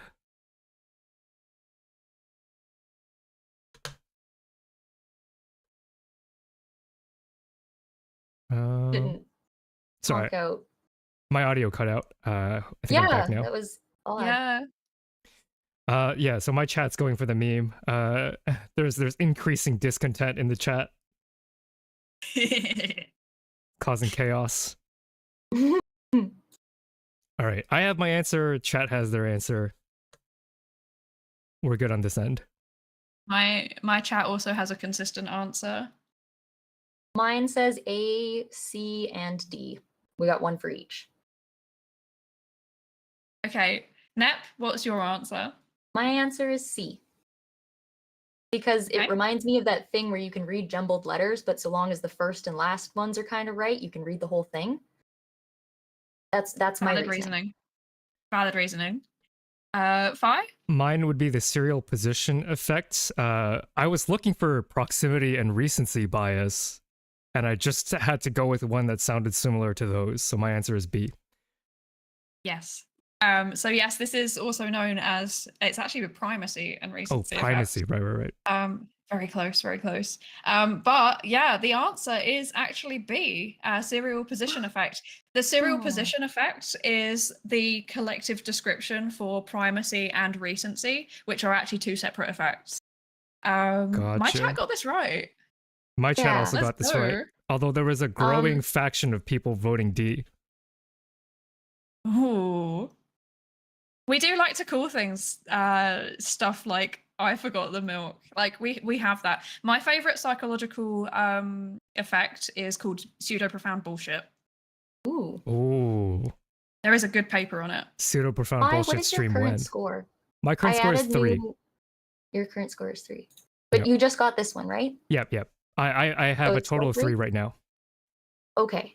I added more points to my little slideshow and it reset, so. Yeah, no worries. There we go. And then Phi, you're at 4 at the moment? No, I'm still at 3. No, oh, sorry, Psi. God damn it, you guys. Oh, yeah, I'm why at do 4. names have 1 letter difference? God damn. It's an example of that thing in science where multiple people come up with the same thing at once. Yeah, like Darwin and the other dude. My chat wants me to talk about pseudo profound bullshit now. Do it. I tune in. Do you want to give us like an elevator pitch for pseudo profound bullshit? Yes. This is fun so pseudo getting to talk about stuff. Yes. So pseudo profound bullshit is basically if you've ever heard like new agey stuff where it's like the quantum astral field will determine the correlates of the remainder of humanity, stuff like that. Where it's just a bunch of big words kind of strung together. That is pseudo profound bullshit. So it's something that's meant to sound big and meaningful, but actually it doesn't mean anything when you actually, sit down and try and break it apart. It's really, really interesting. It is correlated with a whole bunch of really interesting things, including science denial, actually. So like the tendency to not believe science. So yeah, that's a thing. I think we would be so good at that. If we could be the pseudo profound people, can get away with a lot, probably. Yes. Okay. I think so. Are we ready for the next question? Yes. Nep, you good? I have someone in my chat, Daisy Kyrotera, who's also a big streamer, and you should say hi to them sometime. I shouted them out, but anyways, Daisy says Cider would really like the Hylix if she's into pseudo profound BS. I don't know what that is. I don't know. I'll just copy and paste the comment so you can see it. All right. Copy and paste. Cool. So Daisy, you might need to just go to her stream and ask or tell her what it is. I'll give a quick shout out. Okay, interesting. All right. Shall we go on to the next question? Yes. Okay. Oh, it's a game. Ooh, yes. I might add that to my list. Cool. All right. The next question is up, and I will bring it up for the chat.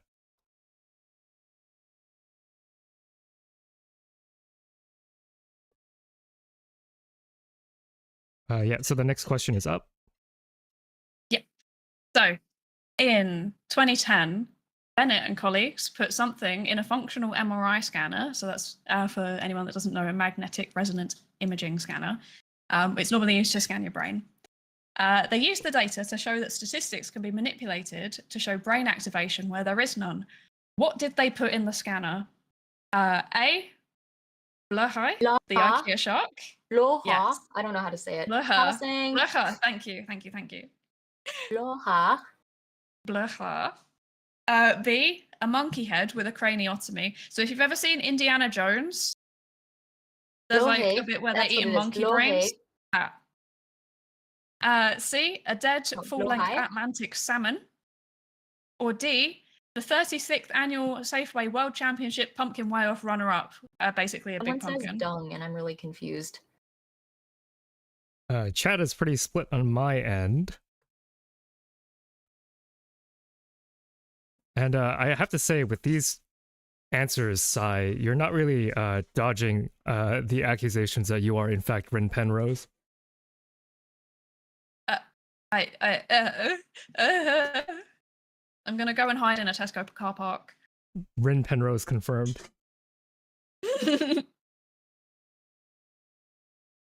Yeah, I've got my answer. Nep? I'm good. Cool. Okay, I'm gonna start with Nep this time. Nep, what is your answer? My guess is C because I think it's funny, and from what I remember about like frogs and stuff, you can activate stuff with little electrical currents. So that's my reasoning. Cool. And Fi, what is your answer? So my answer is C, but for a different reason. Sometimes when you read about biology papers, randomly you'll just find that they tried the thing in the salmon, as happened on my recent stream about lupus. Just randomly salmon out of nowhere. Nobody was talking about them, but all of a sudden we saw salmon in the paper. So I'm going with salmon. Yes. Okay. You're both right. It is indeed C, Whoa. a full-length Atlantic salmon. D was meant to be a trick question because they pre-tested it with a pumpkin, but it was not the annual Safeway World Championship pumpkin weigh-off runner-up. My chat got it right. My chat On also average, got they it right. got it right. Good job, Let's chat. go. Good job. Chat, you are showing me up. Well done, well done. All right. And so, are we ready for the next question? Burped, but I muted myself. Good catch, good catch. Thank you. All right, question. I am ready. Also, I'm ready. After this next question, can we take a short break? Because that scenario I said. Yeah. Yes. Mm-hmm. Okay, so next question. Let's get this done. All right, it's up. Okay. What is the term for the phenomenon where a person overestimates the extent to which their actions and appearances are noticed by others, often leading to social anxiety? A. Public gaze bias. B. The spotlight effect. C. Egocentric heuristic. D. Audience projection. This one is messed up, man. This is a total guess for me. This one's so hard.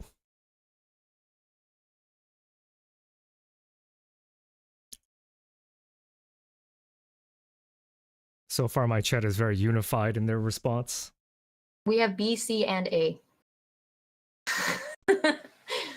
None of us know what's going on here, but that's okay. That's okay. I don't either. I more know the application of psychology rather than the science of it. Although the science of it is cool. Learning like why things happen in your brain is fascinating. Yes. Okay, we're good on my Polak end. says nobody here even knows their ABCs, so it's tough. And unfortunately, I have messed up my ABCs on stream more than once, and so I cannot refute that accusation at this point. I do know my alphabet, and yet I've made mistakes, and so therefore can't refute it without chat giving me, without them heckling me. I can't read. Everyone knows I can't read. I can't remember. My chat are unified, I would like to say. They are entirely unified. My chat also is very unified. Cool. Okay. Shall we do answers? Yep. Hi, what is your answer? My answer is B, the spotlight effect. That's because egocentric heuristic sounds like pseudo-profound BS, and the other ones don't quite fit as well in my mind, so I chose B. Okay, and Nat? I chose B as well because I think audience projection is probably more to do with an actual response, not an assumed response. Cool. But I'm not certain. I think the public gaze bias is more to do with, well, I could be wrong about this because I know there's a phenomena that the more people that are somewhere, the less likely people are to respond to a crisis. So like when people see an accident, everyone assumes someone else will call 911. That is the bystander effect. Okay, that's that one. Okay. But yeah, my answer is still B. Cool, you both got it right. Well done. All and right. my chat also got it right. Well Catching done. up. So it's funny you say that C sounds like pseudo-profound bullshit. That's actually a thing. But it is the tendency for people to assume that knowledge that you have is also knowledge that other people have. So it's kind of like projecting your knowledge basically and assuming that people know things when they don't. Oh. Yeah. D go is ask that something. Ray or Sai. Sorry? I will get your names right eventually. Someone has a question for you, Sai, but I'm telling them to go ask you directly in your chat. So Yes. yeah. D is business speak. It's when you're projecting, as in working out how much audience you want to have in the future in terms of marketing. AI actually made up. That Okay. sounded so real. I would have totally bought that. Okay, I need to add everyone's scores. Wait. 448, right? Right now I have 4 for Cider, 5 for me, and then 9 for you now. 5 for you. Okay. I'm doing a bad job of keeping track, but that's, That normal. is also what I have. That matches what I have. And my chat's on 9. Okay. They're doing a good job. I just want to give a shout out to my chat. I am very proud of you. Chat is asking me to be proud of them. I am proud of them.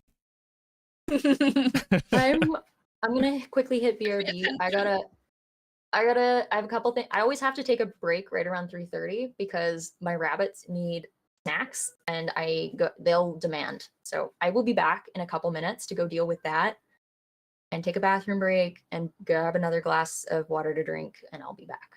And yeah, BRB. You guys feel free to continue hanging out as long as you like. If anyone likes the shopping network, feel free to stop by. That's what we'll be doing in the meantime. All right, great. I love the shopping network thing. It's amazing. I know. If you haven't seen Nep's like aesthetic, it's incredible. Just the amount of artistry in her assets is like really fantastic. I feel like I scraped by the skin of my teeth on all of these psych questions because I think you did a really good job at misdirection on some of these. I tried my best. Some of these answers. I tried my best. It's not the best thing I've ever done. The best quiz I've ever written was a meme quiz, and I wrote a what is it, like a riddle? I wrote a riddle for it. You are living up to the whimsy of the British stereotype. Yes. It is very whimsical. It's yes. On the topic of memes in school. So there are instructors that I work with that have like memes in their introduction, like the first day, like syllabus day. And what I've come to appreciate is that those memes were like image macros from from the early 2010s. So yes. It never occurred to me that the students of the current year may not have ever seen like an image macro before. Like it might be, I don't know. Like I asked them like what they thought of the meme choice in the syllabus slides, and they were like, "Yeah, they're kind of old." And then that aged me dramatically. I think a couple of phi's died through that statement. I can't keep up with modern meme culture anymore. Like I go into class and I'm trying to be like, haha, funny meme. And then they're all like, skibbity toilet. And I'm like, yes, I too am a skibbity toilet enjoyer. Yep.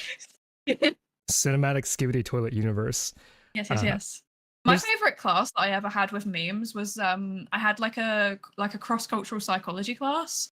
And we had a visiting professor from a European country, and he brought up this, like, he was trying to show like the differences in cultures and how they like different cognitive processes between cultures in the form of memes, which I think is iconic. But yeah, he brought up this meme, and it was like it was in his native language, but like he translated it. But like it was a very, very specific style of humor that just did not land. Like he showed it and it was just dead silent. And then he flipped over to the next slide, and it was like the most British meme that I've ever seen. Like I don't know if you've ever seen on like Twitter where it's like, I don't know, like British weird. There's just British shit posts. There's loads of British shit posting accounts. And it was like one of those, and like literally everybody started like crying. And he was like, see? Different forms of humor across different cultures. It's a culturally bound phenomenon. That's amazing. It was very nice. The only meme that I'm aware of is tap dancing in front of Buckingham Palace. Yes. Also, Boaty McBoatface. Everyone knows that one. Yeah. That one's pretty good We too. did that. we did that. In my past, in terms of like overlap with this story, like, but yeah, I had two major crossroads to pass. One was a graduate in biology, and then the other one was psychology. Like, I was very close to going down psychology multiple times, and I particularly wanted to study like the irony cycle. And I'm like, at the time I found it really fascinating that there's a possibility that the irony cycle is getting shorter over time. Like, the lifespan which a meme can be enjoyed sincerely, I think, is decreasing to a vanishing rate. Like, all like you never get a sincere meme anymore, you know? Whatever happened to sincere memes? It's like there's like multiple layers. Like, it goes from being just a meme, and then it's like ironic, and then it's post-ironic, and then it's post-ironic. Yeah, yeah. It's like how I think such a good demonstration of that is the Minions memes. You know, the ones that like boomers would post on Facebook, where it's like, haha, I hate my wife, haha. But it's a minion. Or it's like, I'm tired, it's 1 o'clock, and then it's a minion. I love and then that. and then it like looped round into being ironic minion meme. So it was the same thing, but like, no, it was different. It would be like, I don't even know. It'd just be really, really stupid. It would just be the same thing, but then you deep fry it. No, so that was the third iteration. The second iteration was like people trying to do like basically making fun of the of the original ones. It'd be taking the haha, I hate my wife, and it'd be making it into haha, I really hate my wife. I'm gonna go to Walmart and never come back. and then that would get deep fried, and that was the iteration of the Minions memes. I find it so fascinating that like when I think of like a meme that had such a long lifespan, like Rickrolling was around for so long as like a sincere meme, and I was like, that's like the last great meme. That's like the last great meme. Like, I can't think of a meme that came after that lasted longer than like a week. So true. Well, Skibidi Toilet apparently. Apparently, yeah, Skibidi Toilet is like the renaissance of meme, and I'm too out of it to even know where to begin with that. I can't wait until we loop back round into post-ironic Skibidi Toilet. I don't know. It's inevitable. Apparently, it's like really deep and cinematic, and and is very storied. I know Toxo has watched it. I tried to watch it, but I couldn't process it. Like, I don't understand what's happening. Yeah, so I've got a question in my chat. Is there a possibility of a computer scientist engineer joining the group? I ask because it's part of STEM, but not a conventional science. So I'll say this right now. We're still trying to figure out what it means to be a group. We are not limited in terms of who we want to work with. In fact, like now that class is over, I'm spreading my reach all across the VTuber sphere to sort of collab with everybody, like across even like vaguish definitions of STEM. So we're not like actively recruiting at this very moment because we're still like trying to work out how to be a group. But I don't think that, you know, as long as you're in STEM and you have like I don't know, Sai, you can respond differently if you feel. My initial feeling is that for collaboration, we'll collaborate with a lot of people across the boundaries of STEM.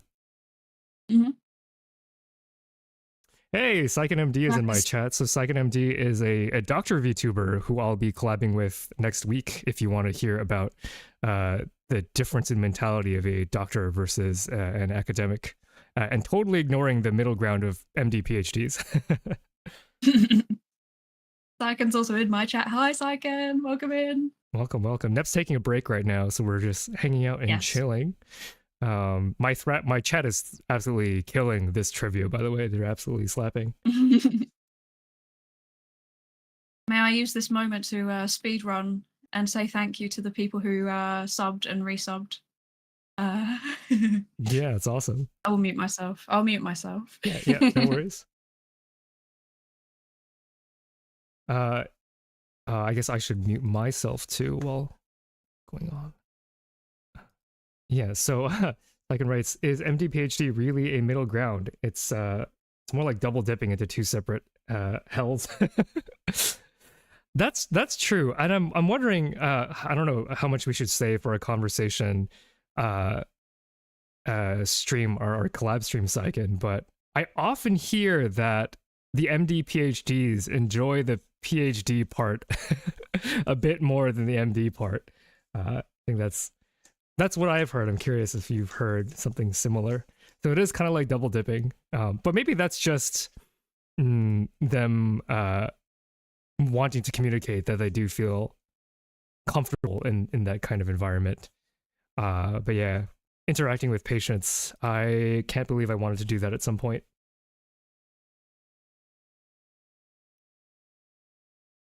Gotcha. A cohort that started M1 year with me as an MD PhD student just finished their PhD stuff and are going back in next month to start their clinical rotations as an MD. MD PhDs never want to have a relaxed time ever again. That is the feeling that I got as well. So yeah, like I think I want to really talk in depth with Saiken, like probing. I mean, a common thing that I think I've talked about multiple times is like, you know, I mentioned it up top in stream too, that like I was destined on the path to becoming a medical doctor, but it felt like that wasn't really compatible with who I was as a person. So I want to chat a lot with Saiken about why we're maybe built different.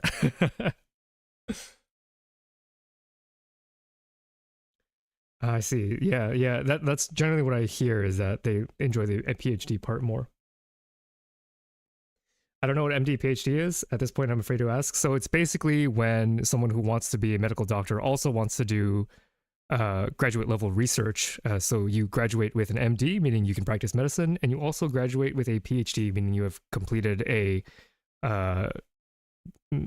meaningful contribution to the area of science. I guess I could summarize it like that. Yeah. Yeah, we are built different, but actually, like behind the scenes, when I was chatting to Saiken, I actually find that I don't know, from my perspective, I don't want to put you on the spot, but I feel like we get along quite well. It's just I can see the personality differences between us, and I think it's very illuminating, because we can come at it from two different angles, right? The positive and the negative. So aspects that would make you a good candidate, or not a good candidate, because like who knows, right? But like I think how I want to structure that conversation is more about if you would be happy pursuing that level of work. Maybe not anything to do with like would you be good at it, but would you be happy in that position? I think that would be a very fun conversation to have with Saiken. The phrase of my mental illnesses that start to unravel and present themselves. Look, we all need therapy, man. Saiken and find you bromance. I've got a thumbnail cooking up that's kind of fun. That's all I'll say about that.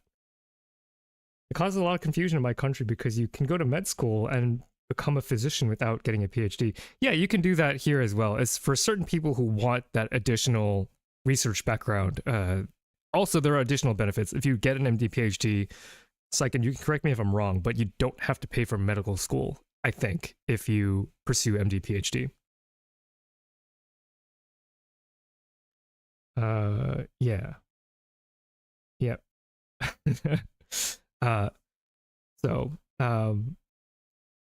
Yeah, I mean, it's really cool because a peek behind the scenes for chat in terms of like, you would think that a doctor would be a very natural collab partner for me in particular, because I am a biologist. But actually, when I sat down with Saiken, we were like, oh, actually, we're not that similar with regards to our expertise, which I found to be really, really interesting. It's and I think that's actually a good thing, because when I was growing up, I was like, oh, if I'm really good at biology, surely that'll mean I'll be a good doctor too.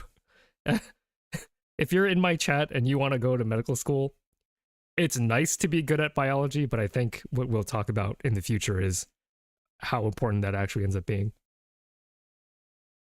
Yeah, we have like zero overlap. It's really surprising. Yeah, you got a free ride for 8 years. Yeah, in the US. I believe Nep is back. Hello. Hello, welcome back, Nep. Oh, I gotta reconnect my headphones. They disconnected. Cool. There we go. How are your breaks, y'all? I had to go out to the backyard to pick greens for the buns. Rabbits. Very cute. I wish I had rabbits. I have emotes of them. Let me come pop them in size chat.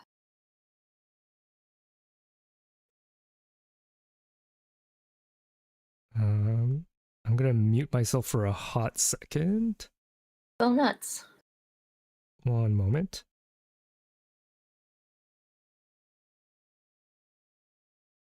Oh, I say this, but I actually think I removed the peach one for a moment. Oh well. Okay, I'm back. Hello, chat.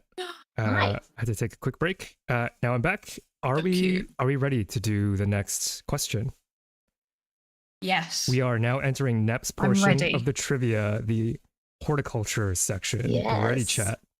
Okay. Okay. I tried to make them easy. Okay. Well, there not you go. really. Some of them are not easy at That all. is the first So, one. is a tomato a fruit or a vegetable? Okay, chat, you got this. I believe in you. I've never believed in you harder than I do right now. Is a I tomato just a figured fruit I'd or a end vegetable? the age-old We debate can do right it. here, right now. M0 in my chat said C. You can write in an answer if you want, but It's off You the know. rails. It's a salad. my chat is nailing it. My chat is also nailing it. Yeah, I think. have Assuming I'm right. I have great homogeneity in my chat. All right, I'm Mhm. ready. All Me right. too. Well, I have a follow-up question. Is a tomato full of seeds? Yes. Yes. Yeah, it's a fruit. Okay, great. Yes. That's a point across the board. Let's go. We love And that. fun fact, a tomato is by definition, botanical definition, a berry, and a strawberry is not. Oh, So just, very fun. take that one with you. Yeah, because the strawberries are the strawberry berry. Blah, blah, blah, blah. Yes, Yes. the strawberries on the outside. The seeds are on the outside. Actually, the Yes. seeds even are the same type of seed as a sunflower seed. They're called an achene. Ah, interesting. I like sunflower seeds. Kind of wonder Me why how they evolved to display them on the outside of the body. There's other things that do that too, but yeah, it is curious. Oh, actually, a good portion of it is the fact that they don't like to be buried. They need some sunlight in order to germinate. So when you Oh, cool. plant strawberries from seed, the best thing you can do is plant them on the surface and actually cover them in a little bit of sand because the sand reflects light and lets it through. Very neat. Yes. All right. Great warm-up Are question. bananas berries too? This was a question from my chat. Are Yes, bananas yes, berries kind of. too? Yes, more or less, yes, they are also a berry. They get thrown into Nice. that category. All right. Shall we go to the next question? Exciting. Yeah. Yes. All right. Number 2. Well, what is horticulture? Which one is it? Horticulture, is it the science and art of growing fruits, vegetables, flowers, or ornamental plants? Is it the scientific study of plants, including their physiology, structure, genetics, ecology, distribution, classification, and economic importance? Is it any activity that modifies the visible features of an area of land? Or is horticulture a person, or a horticulturalist? Is a horticulturalist a person who tends and cultivates a garden as a pastime or a living? What is the most correct answer? This is an easy one. Mm-hmm. I What is it? I sure What's my hope I've field? gotten this because Nep and I have talked extensively on what she does. So if I don't get it, I'm going to be incredibly embarrassed. Yeah, because I'm looking for the most correct answer. oh, my chat is split. My chat is split. None of them are What? technically wrong, but only one of them is the most correct. My chat is consistently mostly saying one, Okay. but When you guys are there are ready, a let me few know. dissenters. But it's also interesting. Yeah, okay. I have my answer. I I'm also so have my proud of my answer. Astro right now because I literally taught gardening 101 to my Astro and have worked in a garden space with him for like 3+ years. Ah, so proud. Yep. Are you guys ready? Yep, I'm ready. Yeah. Okay. Well, this one is A. It's the science and art of growing fruits, vegetables, flowers, and ornamentals. Yep. Another definition that I learned in school, but I didn't want to put it here because I didn't think it would make a lot of sense, is high intensity, what is it? Small space, high intensity agriculture. So it's a lot of inputs and attention on a much smaller plot of land. If you think about how much wheat we grow in a space, that space is very large and it can be done with big machines, and you can do the same amount of food production in a much larger space. With like carrots, tomatoes, whatever, they're so finicky that you can't expand them to that size.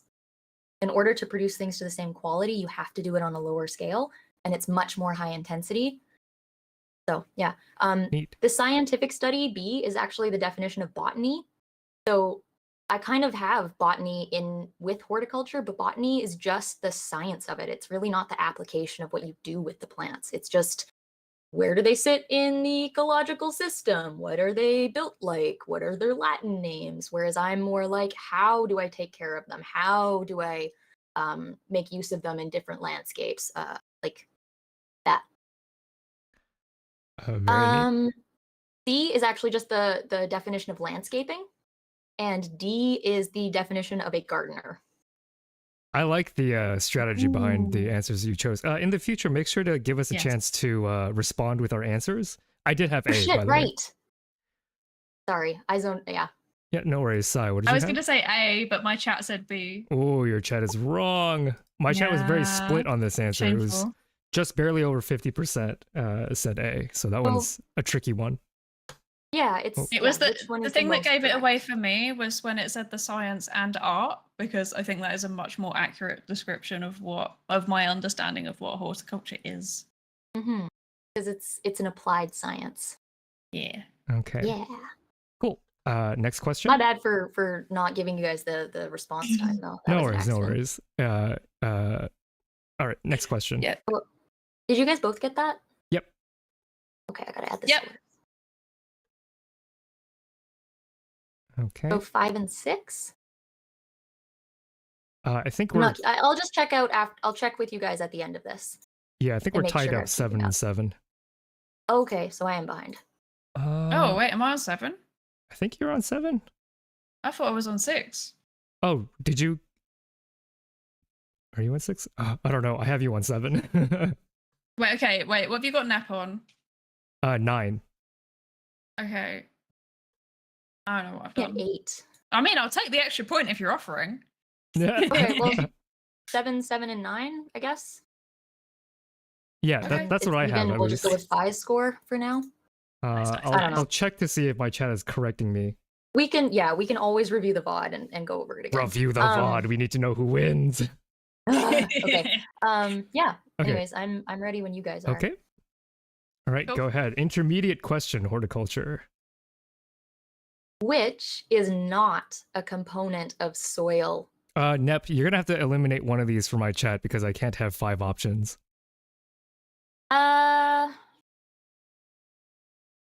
You can eliminate the bottom one. Okay. Thank you. This one I'm truly yeah.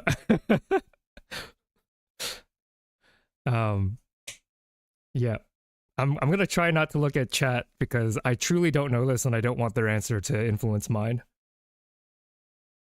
I also wait. No, wait. I think I know the answer. Maybe. Oh boy.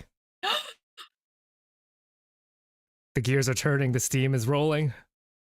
I might be horribly I'm so wrong excited though. to hear what you guys think. Okay, I have my answer. My chat are all over the place. Oh no. Oh no. My chat is in disarray. My chat is in chaos. Yep, I'm good. I think I'm going to call it for my chat too. Cool. Hi, are you ready as well? I am ready. Yeah. Okay, so which is not a component of soil? I'm not going to give you the answer this time, but I'm just going to say what they like them. So A, silt, B, humus, C, dirt, D, water, and E was mycorrhizae, but we've pulled mycorrhizae out, so it's just 4 options. Cool. Sai, what about you? We've got similar names, and I don't know who that was. Oh, well, just you guys pick. I'll go first. I'm very hungry right now, so I picked B because it looks like hummus. It does look like hummus. Oh, I love hummus. Me too. So I have a bit of background to my answer. I've picked A, silt, because so when me and husbando are trying to get to sleep, we watch videos about like cave diving horror stories. And like when you go diving, if you mess up the sediment at the bottom of the cave, it's being silted out. Yeah, so that was my thinking, is that silt seems to be like fine, not like more like sand than like soil, but I might be wrong. So I go with A. My chat has no consistent answer. It's all over the place. I think they chose C on average. This is fun. So the answer is going to be the thing that I'm assuming none of you are going to guess, but it's C. It's dirt. No. Yeah. No way. No way. So dirt is it's not a scientific term. What? That makes sense now you've said it. So dirt is like a weed. What defines a weed? Well, it's just something growing where we don't want it. That's all a weed is. Dirt is soil out of place. So if you've gone and dug up your soil and you've got a big pile of it on the driveway, that's dirt. You are blowing my chat's mind. Yeah. So soil has 5 got it right on average. Soil is built of 5 components. You have your inorganic materials, which is sand, silt, and clay. So rock and stuff, you're correct. Sand, silt, and clay are just different sizes of particles. So sand is the largest, silt's in the middle, clay is the smallest. All 3 of those come together to create a soil texture. Humus is your organic matter, so any of that. We talked about C, which is the correct answer. D is water. Water and air are critical parts of soil component. You cannot have healthy soil without water present, without air present, otherwise nothing would live in it. Gotcha. And then E is microorganisms. Mycorrhizae is fungal. It's the fungus in the soil, and so mycorrhizae are your microorganisms. Yeah, dirt. Wow. So dirt is. Oh wow! I didn't know that dirt is not like a scientific term. That it's misplaced, like uprooted soil, essentially. Yeah. Well, it's like weeds. Weeds are not really a scientific term. You can't just define a weed unless it's got context to it. Yeah, I think some of my chat got a bit confused with the terminology. So like it's the equivalent of using the term weed in the sense that it's not a precise term. Well, yeah, weed is just the only way weed is useful as a term is if you know where it is. Wow. Very cool. Very cool. Right? Yeah, that tripped me up. All right, are we ready for the next question? Yeah. All right, we got some visuals. I will get this one right. I'm determined. All right, is this plant healthy? You got a 50-50 yes shot. No? We got it. We got it. I can't. Can you make the picture bigger? I can't really see it. I'm blind. Yes, I can make the picture bigger. I've got bad eyes. Let me make Thank you. Bigger. Thank you. I'll make it larger on my screen as well for just a minute. Let me just comedically.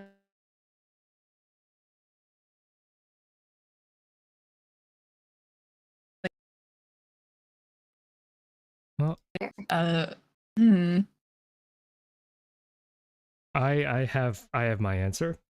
Chat is again in shambles. This one's actually 50-50. It's healthy. Not is it good for you? It has nothing to do with you eating it and it has nothing to do with people, okay? This is irrelevant to you as a human. Is the plant healthy?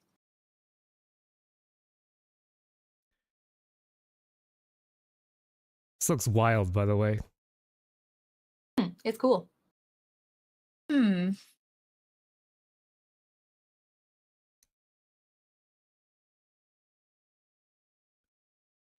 Nep and I did a collab stream where we talked about infection of plants as a stream because I this has absolutely nothing to do with phytoplasmas. Right, right. But like in terms of that was the first time I ever encountered images of diseased plants. Like I just didn't know what they looked like. Not to say that I know the answer to this one, but like my very first exposure to plants that were unhealthy came from that stream, which I thought was very cool. I mean, when I say like I can kind of read their body language, because I can just see these things. I know what's not meant to be there, what is meant to be there. I think Nep's a druid. How things are called. I can usually tell you what's the cause behind it, even if I don't know the species. I can tell you if it's fungal, bacterial, if it's an insect, if it's mechanical damage. Like those are things I can recognize. All right, my chat is settled. I have my answer. I'm ready when you guys are. I am going to guess, but my chat has an answer. Okay. All right. You guys feel free to, because I can't. Yeah. I don't enunciate your names well enough. So I'm going to say that this plant is not healthy, and my chat agrees with me. I have no idea, so I'm gonna say.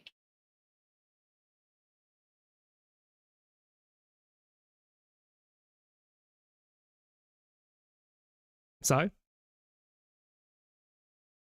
It's just me. Chat, can you hear me? Oh, my Discord. My poor laptop. Okay, I'm back. Well, the logic for why it's not healthy is not correct. But no, that is not supposed to be there. This is a rose. And this is something called a gall, or Gall, a gall. And a gall is more or less the same reaction in a plant that you have to a mosquito bite, where an insect with a sucking, piercing mouth part, so like a tube that can get into the tissue, so things like aphids, things like mosquitoes, like anything that has that kind of a mouth part, they can cause these sorts of things. And a gall is a swelling of the tissues based on that reaction. Unlike an animal cell where histamines can come, like they'll leave the space and then the swelling goes down. With plant cells, because of the cell wall structure and everything, once it's there, it's there. So this morphology is the plant itself and not something growing out of it. This is so it's plant cells, plant structure that's kind of coming as a result of an insect damage or something similar to an insect, like maybe mites will cause them. It just depends on what's going on. This is a really unusual looking gall. You will almost never find something that looks like this. Usually they're just little rounded growths on a stem, but I wanted to pick something that looked a bit like a flower, just as an extra bit of confusion. That's nuts. Sai, did you get that one right? I'm keeping track. I did, yes. Nice. I was thinking it kind of does look like a flower, but it also kind of doesn't. It looks like an unnatural addition. That was my thinking. Like, honestly, if I was going to guess something, I was going to say it was a fungus. But it looks a lot like a fungus, but no, this one's related to galls. But then, in the back of my mind, I was also like, "There's no way that you would put a picture of a fungus on the slideshow." It's true. No. I struggled with figuring out what to use as podiums for my stream because the only thing I could think of that would be useful is like little toadstools, and I'm like, I'm not putting mushrooms on here. We don't add mushrooms in this household. All right, next question. The first of the hard ones, I think. Ooh, I should blow this one up too. So what is this tree? Yeah, I'll just blow it up here. You know what the question is. What is this tree? I'll make the image as big as possible. I have never heard of any of these. I have also never heard of any of these. Your options are a Colorado spruce, a balsam poplar, a tamarack, a jack pine, or an eastern white cedar. Oh, yeah, to be fair, all of these are kind of like a mid to northern Canadian range of species. No, sorry. Could you remove? Yeah. Which one can we remove? Oh, just take the bottom one off again. Okay, great. Sorry. Yeah, so basically what it is a spruce, a poplar, a tamarack, or larch, depending on where you live and what they get called. I larch is always make me laugh because of the Monty Python skit from Flying Circus, where they're like, how to identify different types of trees from very far away, and they're number 1, the larch, and it's the only one they ever show. The larches kill me; they're just funny. Jack pine, which is a pine. Cedars are yeah. I just picked different kinds of trees, even though the species are ones to my region. So spruce, poplar, tamarack, larch, or pine. Okay, I have my answer. Giving chat a couple more. Yeah, this is wild. My chat are just saying I don't know. My chat is saying they're from tropical countries. Nope. Oh, I can walk down my street and find these. This was not in my Minecraft server, says Toxo. That's funny. Yeah, okay, I'm locked in. Yeah, just let me know when you guys are ready. I think my chat is locked in too. There is no consensus in my chat. I think there's 2 people that have said the same thing. Okay, we're going with that. Unless you... Oh no, there's a tie. Okay. There's a tie between the... I just realized I was muted on my own stream. Good. Incredible. Oh, on your stream. Incredible. Oh, I was gonna like, I can hear you. How did I even do that? I didn't even press... Okay, whatever. My Aster says my chat I'm the lurch. Okay. my chat has no consistent answer, I think, so I don't know what to do with them. There needs to be someone to break the tie. Ask Husbando Mod. He's just left. What? He's left. He needs to get up for work. Tragic. I didn't give my chat a point if they were tied. Okay, the tie's been broken. Okay, we're good. Okay. So are you guys ready? Yeah, I guess I'll answer first. So yeah, my chat and I were locked in. We're of the same mind. It looks vaguely like a pine cone, so I went with D, Jack pine. Okay. Interesting. So my chat have also said D. Mm-hmm. However, I'm pretty sure I remember that Monty Python sketch.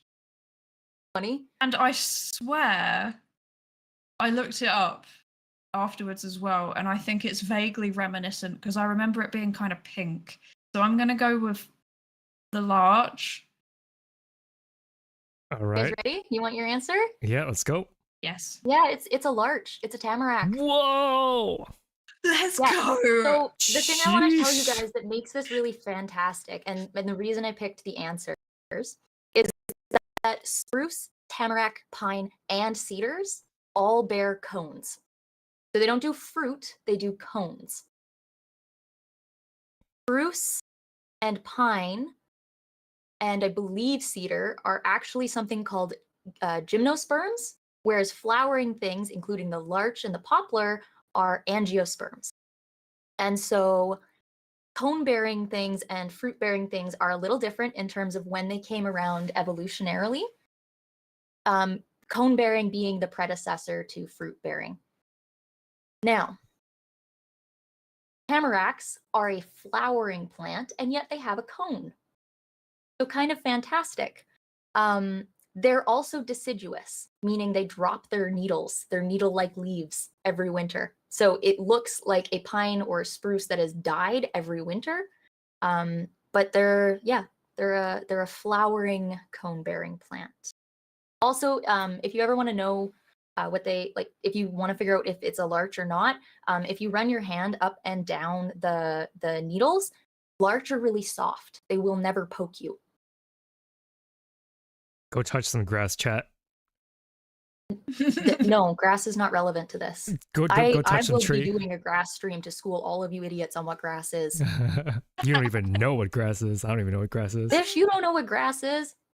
Okay, cool. Are we ready for the next question? Yes. Also, I would like to just say I would not have got that without the Monty Python reference. Yes, OP. You're British. You're English. Exactly. Mm-hmm. Cultural bonus. It's like our one good cultural export. All right, next question. All right, what does a GACP certification mean? If you have this certification under your belt, Is it A, B, C, or D? Green Acre Collaborative Project. B, Good Agriculture Collection Practices. C, General Apiary Care Practices. Or D, Global Agronomy Certification Program. This one is a bunch of gobbledygook to me. There's like 3 of them that sound. Oh, I did my legitimate. best to make things sound very, very legit. I mean, I have made my decision, and it is not based on knowledge. It is based on Vibes. my favorite insect. Oh, okay, fun. Oh, wow, we have high consensus in chat right now. Maybe that's because maybe that's because people are afraid to answer, but my chat is very united here. I'll be interested to hear what they've said. Someone in my chat wrote, "Great, amazing collab, Pog." Thank you, Surprise Pants. Thank you very much. All right, I'm locked in. I think my chat is also locked in.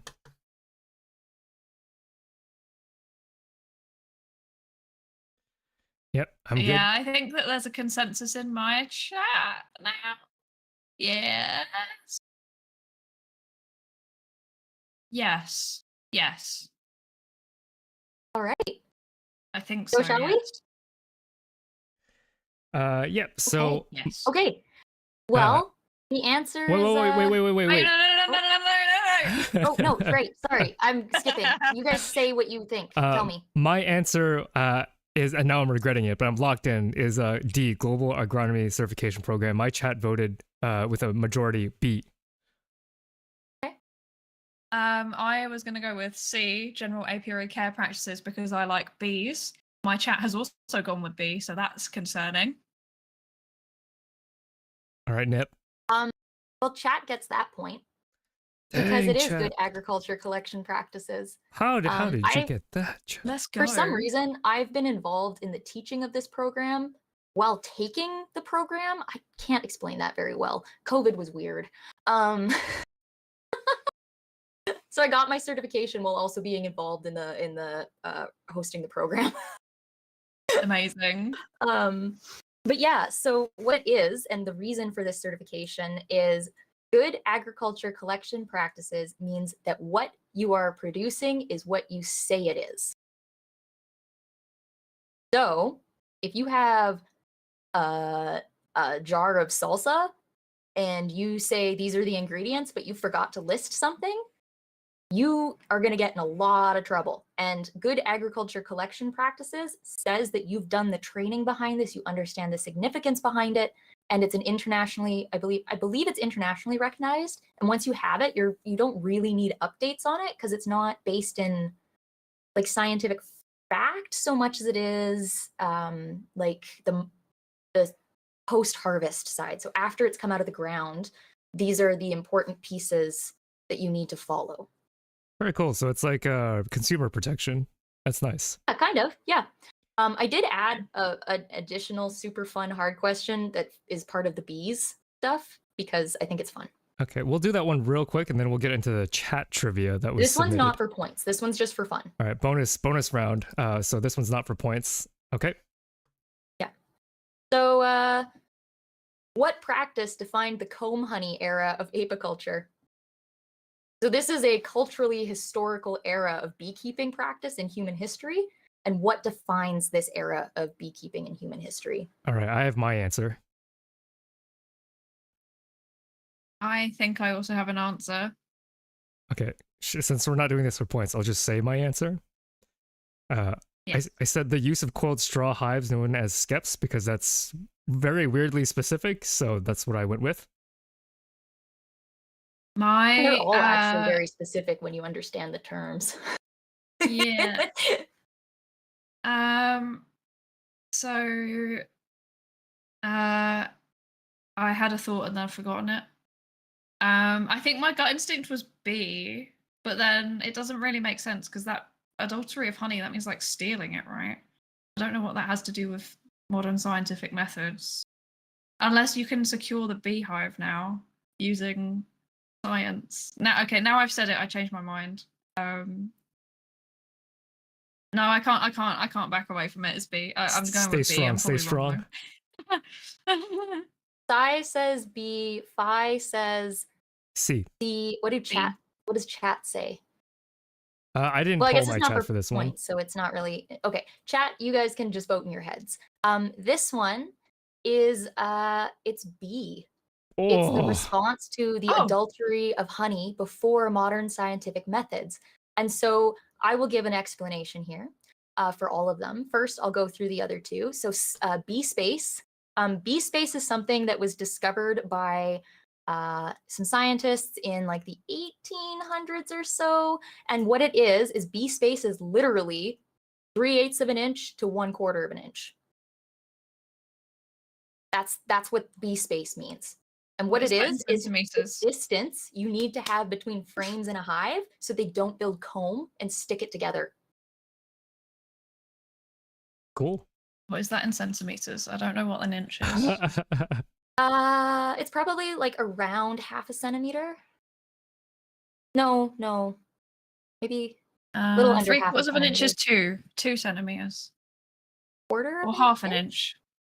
Quarter. 1/4. Sorry, I thought you said 3/4.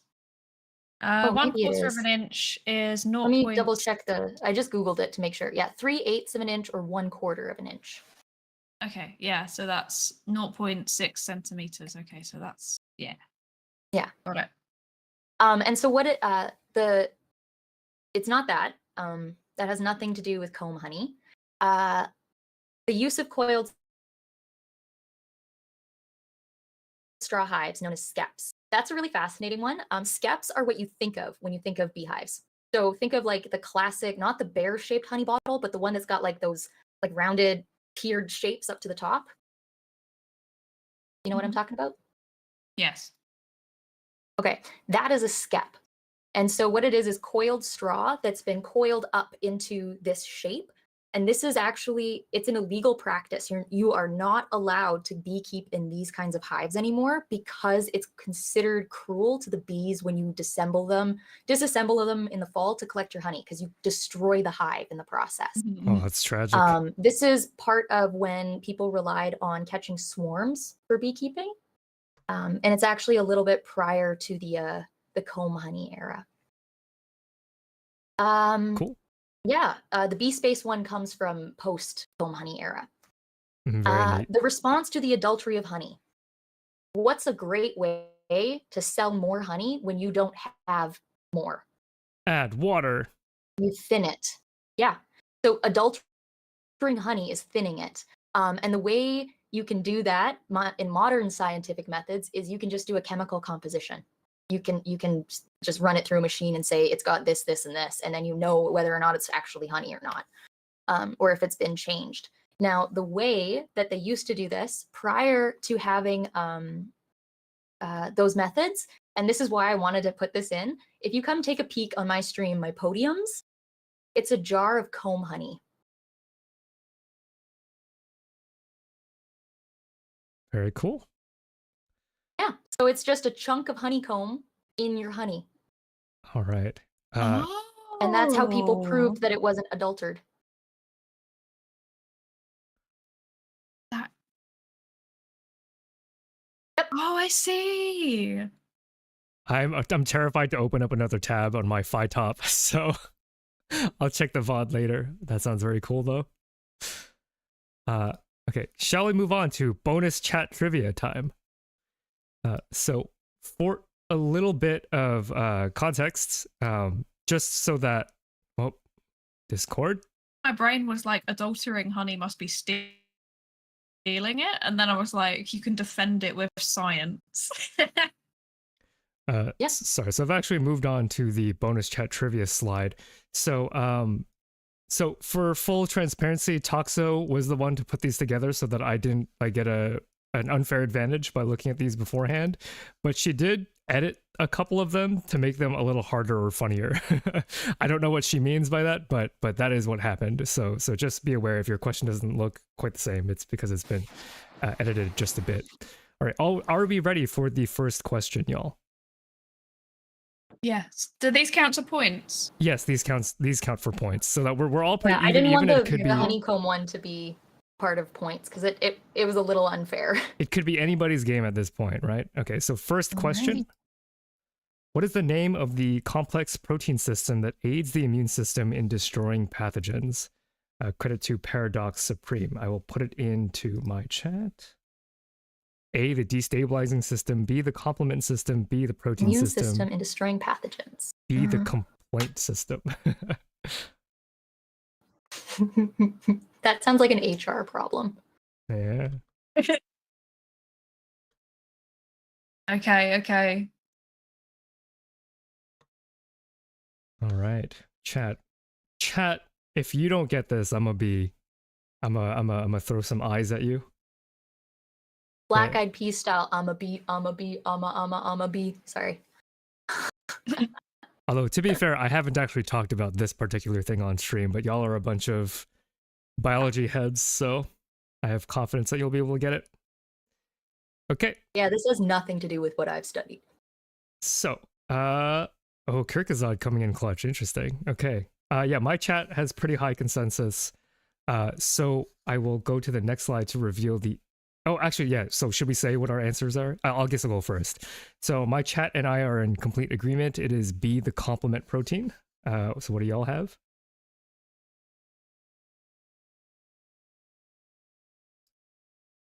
Oh, Discord, please. For my community for questions. Sorry, I cut out in Discord again. My phi top is suffering. So yeah, my chat and I agree. We're with B. What do you have? Yeah.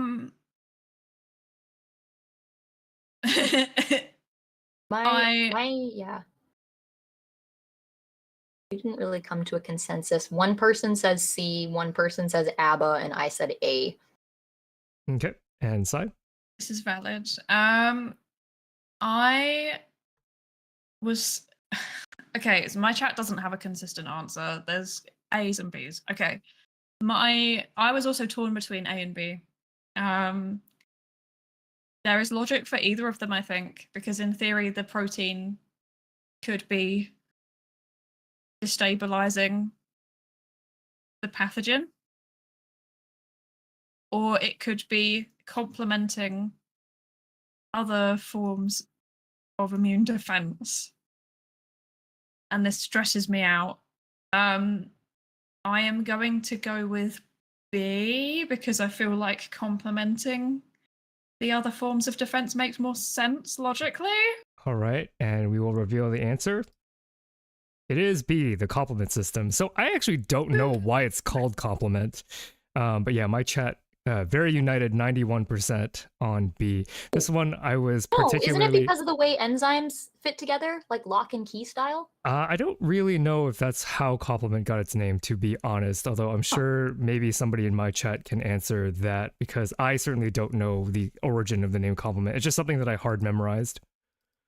So which one of you got the point for that? Anyone? I got the point, and I think Sai also got the point. Yes. Not me. All right, don't call it a comeback, chat. Don't call it a comeback. Hi, where'd your points go? All right, good job, chat. All right, are we ready for the next question? Hi, how many points do you have? I have 9 right now. There we go. I'm good. Let's go. Okay, next question. Audience question number 2. What is entomophagy? I know this one! A group of insects in the order Hemiptera, the Latin name for a species of let me grasshopper. read this. Yeah, please do, because I don't know. So what is entomophagy? A group of insects in the order Hemiptera, the Latin name for a species of grasshopper, order Orthoptera. Technical term for eating insects, or a special chemical used by a bombardier beetle to digest their food. Okay, I have my answer. You should know this if it's the beetle. If it's the beetle, I should know it. I actually don't know this. Do bombardier beetles digest internally or externally? I think, I mean, I don't know, because the bombardier, the spray is external. I think it's defense. What it would be is like basically, you know how amylase exists in your saliva? Mm-hmm. It would be like if you spat your saliva out onto the food first, let it do the bit of digestion, and then ate it. I don't really know. Versus just eating it and doing it internally. Yeah, So I'm not entirely sure. That's not really what this has anything to do with. I'm just curious. I'm curious how they digest, because now it makes me wonder. Yeah, I've got some hypotheses as to why it's called complement in my chat, but I don't actually know which one of the two explanations is correct. Yeah, My chat is consistent, and it's also You know, the one Latin that I was bases, it choosing. should be pretty easy. Okay, yep, I have an answer, so does my chat. Oh, sorry, yeah, Young Selden is blocking the credit. Sorry. Yes, and Tom, please ciderate one more time. Can you? Entomophagy. Oh no, the person who wrote in. Oh, entomolomoth. Thank you. I'm having a hard time with They haven't posted the pronunciation. answer in the chat, so thank you, Moth, for not posting the answer. Okay. Also, they said their question was changed. Yes, some of them are being changed for comedic effect. Yep. Okay. And so the answer is. Oh, should I ignore that? I forgot. I did the thing. Yeah, sorry. So my chat and sometimes you're just jumping. Yeah. Yeah, my chat and I agree on Yes. C. What did y'all have? I was also going to say C. Nightmind in my chat has said vote C for Vor. Oof. Yeah. Oh, by the way, you guys, I'm the Vor streamer. If anyone's curious, for some reason, I cannot escape these accusations. The problem is, as I once asked in my server, why? Why is Vor a thing? And it's never, no one will let me live it down. Yeah. But yeah, so if you want a little bit of background on that, entomophagy, ento meaning insect, and phagy is part of eating. It's yeah. So yes. Yep, as a neutrophil. A phage is like where your energy comes from, right? Something like that. I think phage is more like for the Latin root. Because it has ingestion services. And then I have to give chat a point. Good job, chat. I'm trying to think of the term. If you put phagy at the ends of things, in at least in entomology terms, it has to do with what they eat. Yep, that's the same thing for cells as well. So I'm a professional phagocyte would be what like macrophages are. Mm-hmm. So entomophagy is the practice of eating insects. Very cool. Okay, it's coming down to the wire, and Sai with just a little bit of a lead. Oh, wait, did we all get that? Yeah, we all got that one, right? Mm-hmm.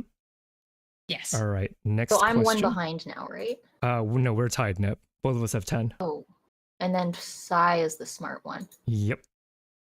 I am guessing. There's still time. We still have. We can still make a comeback. This is the psychology aspect. You're like, oh well, I can guess based on the A, B, C, and D. Facts and logic. Okay, next question. I tried to stump you with how I said some of the answers in another one, and I made a point of reading them like I'd not seen them as long. And then I read one really quickly, like I was super familiar with it. And Sai, you picked the one that I was familiar with in terms of how I pronounced it. No way. I didn't even realize I'd done that. I did it on purpose to see if it had an effect. So I've moved on to the next question. What does molybdenum do in our bodies? Molybdenum? Molybdenum.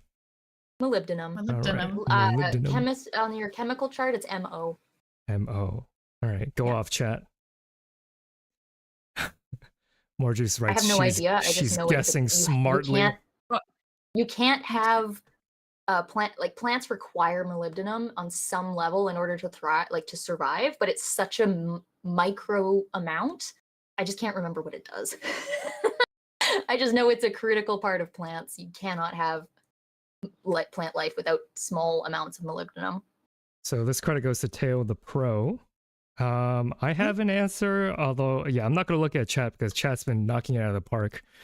Well, I have no idea. I think I have an idea based on what I just said. Yeah, so I have my answer. Because there's one of these things I recognize. Okay, so shall we say what our answers are? So my answer, and I'm going to get roasted if I get this wrong, is A, makes energy from iron and detoxes sulfur. My logic being weird metals do weird things with other elements on the periodic table, but I've just looked over at chat and now I'm deathly afraid that I'm wrong because my chat is saying B, cofactor in the Krebs cycle. What do y'all have? B, because I just recognize the Krebs cycle being a thing, and I know it's such a minute amount that you require. It's probably recycled in the system, and a Krebs cycle is like cycles require recycling of chemical pieces. So that's my guess. All right, so how about you?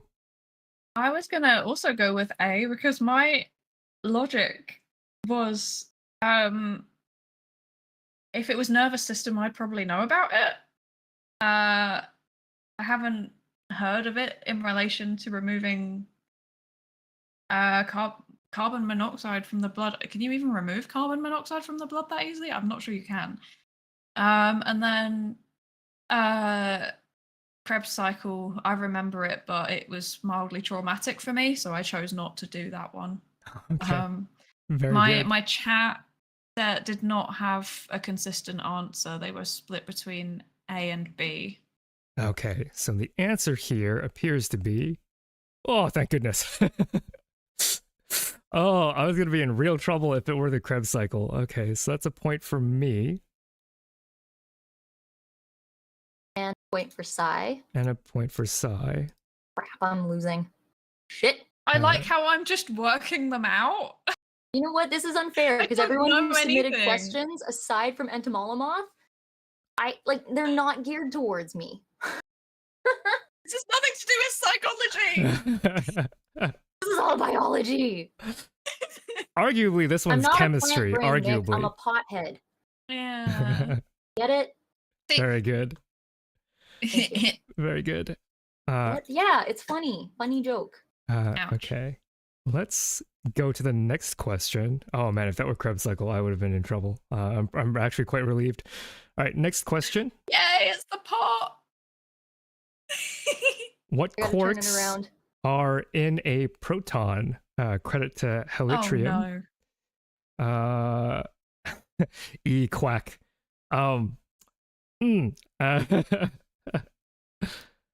Okay, so I'll let chat answer, and I'll have to think about my answer. This is physics now. I hate particle physics. I don't know. Quack. And I am not looking at chat. The Psyduckies are voting for quack. I have not given my audience that option. Quack, quack. Oof. I have no fucking clue. I'm guessing D, but I don't know. My answer is D. My answer is D. So what do you got? Answering. Yeah, my answer was also going to be D because I know that there are definitely up and down. I know that that's a thing. And I feel like a proton would mean that it's positively charged, and logic would say that up is probably positive. But I feel like it also needs to have at least one down to make a whole, if that makes sense. So yeah, that was my logic. So we've all converged. My chat is split between D and E. I took 3 university undergrad chemistries, and then I never went back. Okay, so the answer here is, in fact, D. So we all get a point across the board. Yes. Yeah. I'm still losing, but yes. I knew there were 3, and I knew Strange and Charm were a thing, and I was like, would they have used Strange and Charm for the proton? The proton's kind of a vanilla option. But I do know that Strange and Charm are a thing. So this was a nice one to get into. All right, points across the board. Very good. All right, are we ready for the last audience question? Yes. Nep, how about you? Yeah. Okay, last one. Sorry, Discord doesn't pick up my voice as well because it is soft. Number 5, which cytokine is known for slowing the immune response to avoid damaging healthy tissue? I am going to be so... My chat is going to destroy me if I don't get this right. Are there 5 options here? There are 5. Toxo, which one can we eliminate? Because there are only 4. I mean, are you doing a poll for this, or people just spamming it in your chat? I'm doing a poll. Which one can I eliminate? Toxo? Do you remember? You can change your mic sensitivity on Discord. Oh. What's that? We've got a fun fact Okay. in the chat. Top and bottom quarks Okay. used to be known as truth and beauty. Personally, I'm sad that dom and sub quarks didn't catch on. Sorry.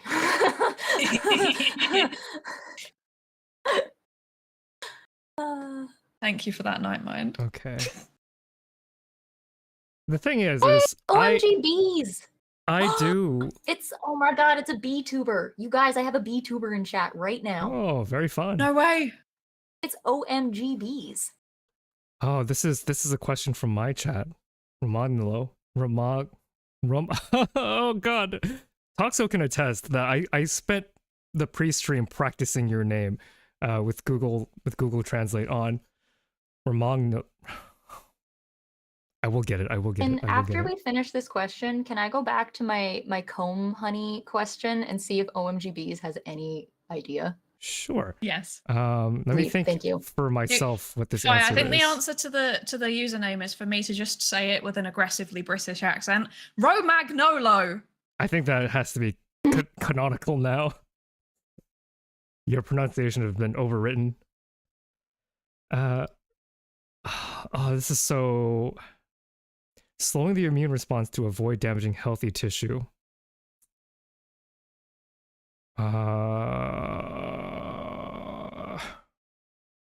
Okay, I have my answer, although I'm not happy about it.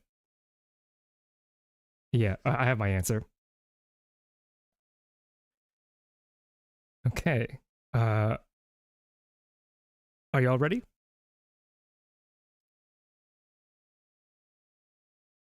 Yes, I'm back. It's all good. It's all good. It's all good. And I'm back. I wasn't actually. I was hydrating. Oh. All right. Are we ready? Are we ready with our answers? Yes. Okay. So why don't we start with Sai, because I guess this is my lifeline on the my brand on the line. So I'll go last. All right, Sai. What's it gonna be? I have very little logic to apply here. There is two interleukins that could either be a red herring or it could be that one of them's right. Tumor necrosis factor alpha, that sounds like something that is used specifically when responding to tumors to kill them off. But that would probably not involve slowing down necessarily if you're actively trying to necrotize it. Granulocyte macrophage colony stimulating factor. It's just, I'm assuming it's just something that gets the macrophages and granulocytes to go and do the thing. And then cluster of differentiation 19. That sounds like something that differentiates cells. So that's my logic. So I'm gonna go with one of the interleukins. 2 or 10. You pick one and I'll pick one. Okay, I will go with 10. Then I'll go with 2 because I actually genuinely have no clue. I don't know. Wait a second. I don't know which one was knocked off your chat poll. E. Yeah, E was knocked off. Okay. Oh, E was knocked off. Oh, okay. Yep. Yeah, I'll go with C. Okay. So my answer, to preface, I was not trained as an immunologist. Everything I learned about immunology I picked up on my own, so that's me extremely hedging right here. I know that tumor necrosis factor alpha is a signaler for apoptosis, the program in which cells self-destruct. So I don't think that that's correct. I just read a little bit about interleukin 2 being a stimulator of NK cells. So I don't think that's the one. I don't think it's the macrophage colony one either. So I'm going to go with IL-10C. My brand. Oh, thank goodness. Okay, it is C. Oh. What did chat say? My chat got it correct too. So the answer is you C. got it. My heart is actually pounding. I was like, I don't know what IL-10 does, but I've eliminated everything else. So who got points? Why did you also guess that one? Yes. Oh my So both of you got god. it? She's run away with it. Very good, very My good. chat were not consistent. There was no consistent answer from my chat. That's so sad. I don't really even know what the scores are. I'm just fucking with it at this point. So my chat has gotten 18 points, but they answered all the questions, so Wow. it's not really fair because they answered 6 more than us. OMGB says he's been lurking and he just didn't know the answer to the honeycomb question, so don't worry about it. He's Fair already enough. seen it. That's valid. That's valid. He said I have avoided detection up until this point. So usually I can tell when a bee is in my immediate vicinity. I typically am good with that. So in terms of the podium, I guess in bronze medal goes to Nep with 11 points. Silver goes because to you guys me. didn't ask me questions about my field of knowledge. Woo! Silver goes to me at 13, and then our gold finalists, Victor, you get all the money in the bag. Side Array with 14 points. Congratulations. I get all the money in the bag. All the money in the bag. Of 0. You can have my YouTube ad revenue for this stream amounting to maybe 40 US cents. It's okay. I've got my tungsten cube. I'm happy. I have a bunch of applause sound effects loaded into my stream deck, so I'm just playing them for you. That's all I have planned for the VTheorem debut stream. I hope those of you who stuck around had a good time hearing us yap about the things that we care about in this format. Do we have any announcements to make before we go ahead and call our first 3-person collab as well as our debut done with? In terms of announcements, I'll go first just because I have one loaded at the top of my head. I will be collabing with Psychin MD, who is a medical doctor VTuber, next week about just chatting about what makes medicine enjoyable versus what makes research enjoyable, to sort of have a conversation about how to know whether or not you are pursuing a passion that will make you happy in the long term. And I think that'll be a pretty interesting conversation. Do any of you have announcements to make on your end? Yeah, I will be continuing to stream after I take a break after this, and we'll be doing more of my 1K celebration, which is it involves sewing. So if you want to come watch me make a rag doll, feel free to pop on by. If I don't know if anyone else is going to continue after this. Oh, other things.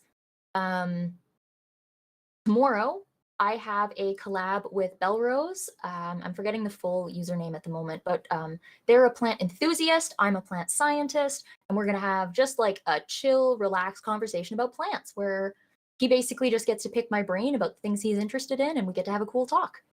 And then not this weekend, the 31st. On the 31st, I will be having our next round of Terrarium Talk, which is like a talk show styled stream where we don't necessarily bring in educational streamers, but we just meet other streamers and we have a talk show. So very cool. Inside, do you have anything to plug? Nope. I am still on a reduced and chaotic schedule while I write up my PhD. I will try and stream. That is my announcement. All right, everybody, wish her good luck with that. Thank you so much for coming to the debut. It was a lot of fun. Thank you so much to my lovely fellow VTheorem peer members. One more shout out for Sai on my end. Let me do one for you as well. And then I've got doing Twitch one things. Command for 5, so it links to your YouTube. There we go. And I have my links in the description below. All right. Thank you all for coming. Did you say you're continuing to stream after this? Yeah, I'm going to keep going because I have... Amazing. Yeah, I go for a long time when I'm excited, like 12 hours sometimes. So wow. It's not unusual to catch me on stream for like 11 hours and people are like, you're still going. And I'm like, well, yeah, I'm not bored yet. So I love that. ADHD's nuts, baby. Let's go. Bye, y'all. Bye, guys. Thanks for a wonderful debut. Bye.